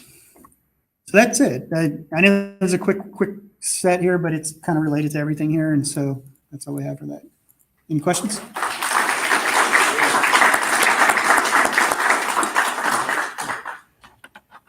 All right. Thank you very much. Okay, that was ultra cool. All right, next up, Chris Wells, our vice president for Star Party News. Go, go, go. We all going to go eat pizza. Go, go, go. Oh, who's going to do door prize? Angie, or are you going to do it with me? Oh, who's got the bucket? Oh, Kayla's got the bucket. Kayla, who's going to do it? Somebody's gonna help. You're gonna do it? Okay, so go, Chris. Okay, Start okay. party. By popular demand, we're going to make this really super quick. Okay, we're going to make this super popular quick. Oh, the arrow key, just been instructed. Okay, I'm standing today for David Haviland to do Star Party News. As you know, the weather's starting to change. Everything's getting exciting in the world of astronomy because it's the best time of the year. It's about to start. Seriously, the heat's going to go down soon. Okay, so Star Party News. This is actually a picture of me in the El Dorado Star Party. That's where you start to get all your equipment out, the stuff that's got the dust on it that you haven't used for a while during the summer. This is when you start to take your stuff outside and use it. And that's the El Dorado Star Party picture. Okay, so first, past events. In September, we had a Hack Winery outreach event. That's one of the events we have at the Hack Winery. Fantastic to go there. We had about 45 people attend. It was supported by Keith, Reed, Bob and Leslie, David and Chris Randall. There's some sort of snapshot pictures there. You can see the conditions didn't seem to be too good. I wasn't there myself, but when you look at that moon picture, you see it was a bit fuzzy. You see a lot of clouds around, but I'm sure they saw something. And that's the spirit of this thing. You go to something like the Hack Winery, you get to see a lot of scopes, you get to talk to people, you get to meet people you haven't met before, and you can get a glass of wine there too. So that's always a popular event to go to. So that was a successful one on September the 2nd, although by the looks of it, it could have been clearer. Okay, what else do we have? Okay. All right, so September the 23rd to October the 1st, we've got the Okie-Tex Star Party. And October the 1st, Magnolia Creek. That's a new one at a golf club area. I think that's probably going to be the second one or maybe the third one that we've done in the past. So anybody in the club's welcome to go. You take your telescope there, you set up, and you meet and greet and talk to different members of the public. If you don't have a telescope and you're wondering today, well, what telescope should I buy? That's sometimes a great way to engage. Look through other people's telescopes is always a great way to start and find out what to buy, what not necessarily not to buy. Doesn't matter what you buy. It's all fun and all good time. So, and then on October the 1st, we've got a possible event with LPI. That's to be confirmed. Now, one of the remote trips we do is to Fort McCavett. That's way out in West Texas, in Menard County. Fantastic to go to Fort McCavett. I love going to Fort McCavett for various reasons. Been going about 20 years or so. And that's from October the 27th to the 29th. You basically drive down on the Thursday, you camp out at the fort, and you just stay there. And the star party is actually Saturday night, but you get to do all your astro imaging and your serious visual observing out there. And it's the most fantastic skies out there. So when Doug talked about the Bortle scale and how bad it is here, which is a Bortle of number of 8, I think it is, in Fort McCavett, I think it's the Bortle 2. Yeah, so it's almost the best you can get. So Bortle 1 is down in Big Bend and also in Chile as well, if you want to go there, which I do, but I have never been. El Dorado Star Party is happening and overlapping about the same time. You saw the picture of me at El Dorado Star Party. That's a fantastic place as well. That's Bortle 2 skies as well. Fantastic. I think it's better there than in TSP. You get less light glow and love El Dorado Star Party. That's also a popular one to go to. Okay, next up, October the 29th, we've got the Houston Astronomy Day at the George Observatory. So that's where all the clubs, how many have we got? 4 clubs, 5 clubs in the Houston area? Probably about 5 clubs in the area descend on the George Observatory and have a star party there. So that's always a great event. November the 4th, again, we've got another Hack Winery event. Definitely recommend going to that. That's always a fun one. November the 16th, UHCL here, Star Party. So you got a Star Party here. It's been a long time since we've had a Star Party here. So looking forward to re-engaging and starting having Star Parties here as well. So that's a good one. Magnolia Creek, we got December the 3rd as well. And then we got, lastly, there's an eclipse tour one where that costs quite a bit of money, but I know David Haviland, who put this presentation together, is going to be one of the leaders on that. That's down in Mexico. I had to look at this place where it was. It's called Mazatlan. I don't know if I'm pronouncing that right. It's in Mexico. Okay, I had to look it up. I had to Google it. So Baja California, if you know where that is, the tip of the Baja California, you go east and it's right there on the coast. That's where this place is. It's currently sold out, but you get these amazing total solar eclipse tours to go to. So definitely recommend getting in on one of those at some point in time. I've never been on one, want to go on one day. Okay. Lastly, David loves to finish on a funny. There you go. Awesome picture. Jupiter, high on caffeine, sleep deprived, and doing its best to take care of 79 moons. Yeah. Part of that is true about me as well, a little sleep deprived. Okay, very good. Thank you all. Over to the door prize. Did anybody not get a door prize ticket? Anybody not get a door prize ticket? You're going to wish you got a door prize. Okay, everybody got one. Good. Okay, next month, October 14th, sudden ionospheric disturbances in space weather with Leonard Ferguson. So we're going to have a main speaker next time instead of a bunch of little speakers. And he's good. Yeah, he's good. He's real good. He's really good. So, and then when we get done here with door prizes, we'll see you at Mod Pizza. That's going to be good. All right, so Kayla's going to pull a number out here, and Trevor's going to let me get in here, and all right, we're going to give away a whole bunch of door prizes. We're going to do the last three. What? We can probably close it. You just need it there. It's okay. All right, come on, pull a number. Go, go, go. All right. Well, you're not going to showcase what you're giving first? Okay, you're going to be able to pick between the Backyard Astronomer's Guide, Astro Imager, 365 Starry Nights, the Moon Map, or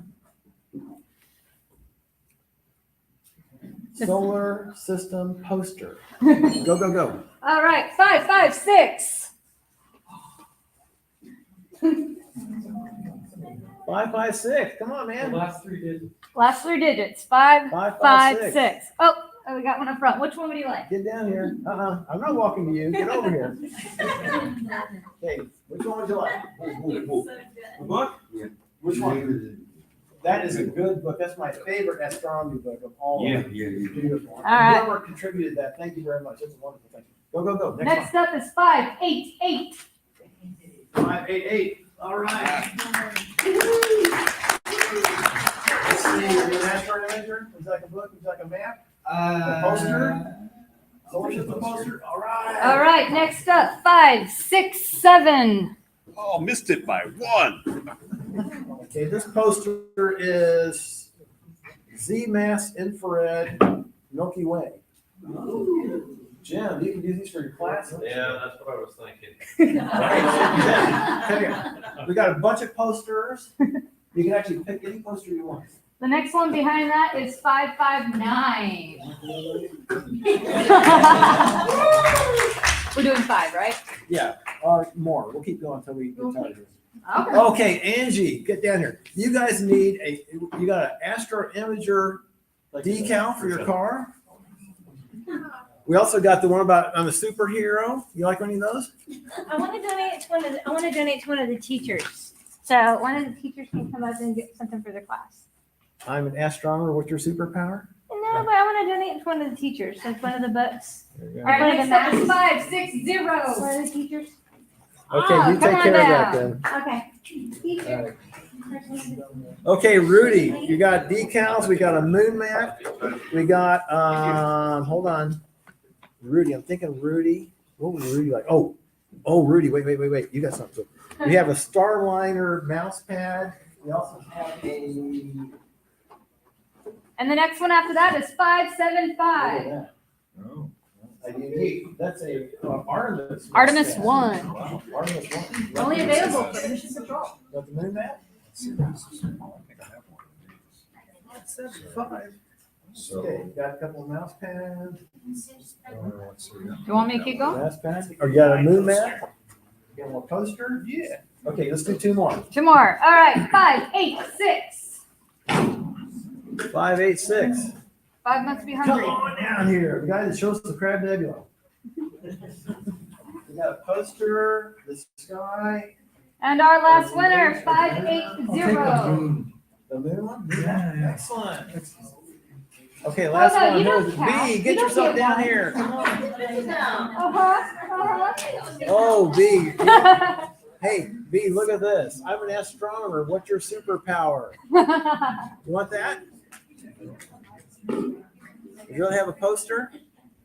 Okay, I'm gonna give it You want the superpower? Stick on the card? You want the poster? Poster. All right. How about a moon map? Okay, that's it. Thank you very much for coming. What?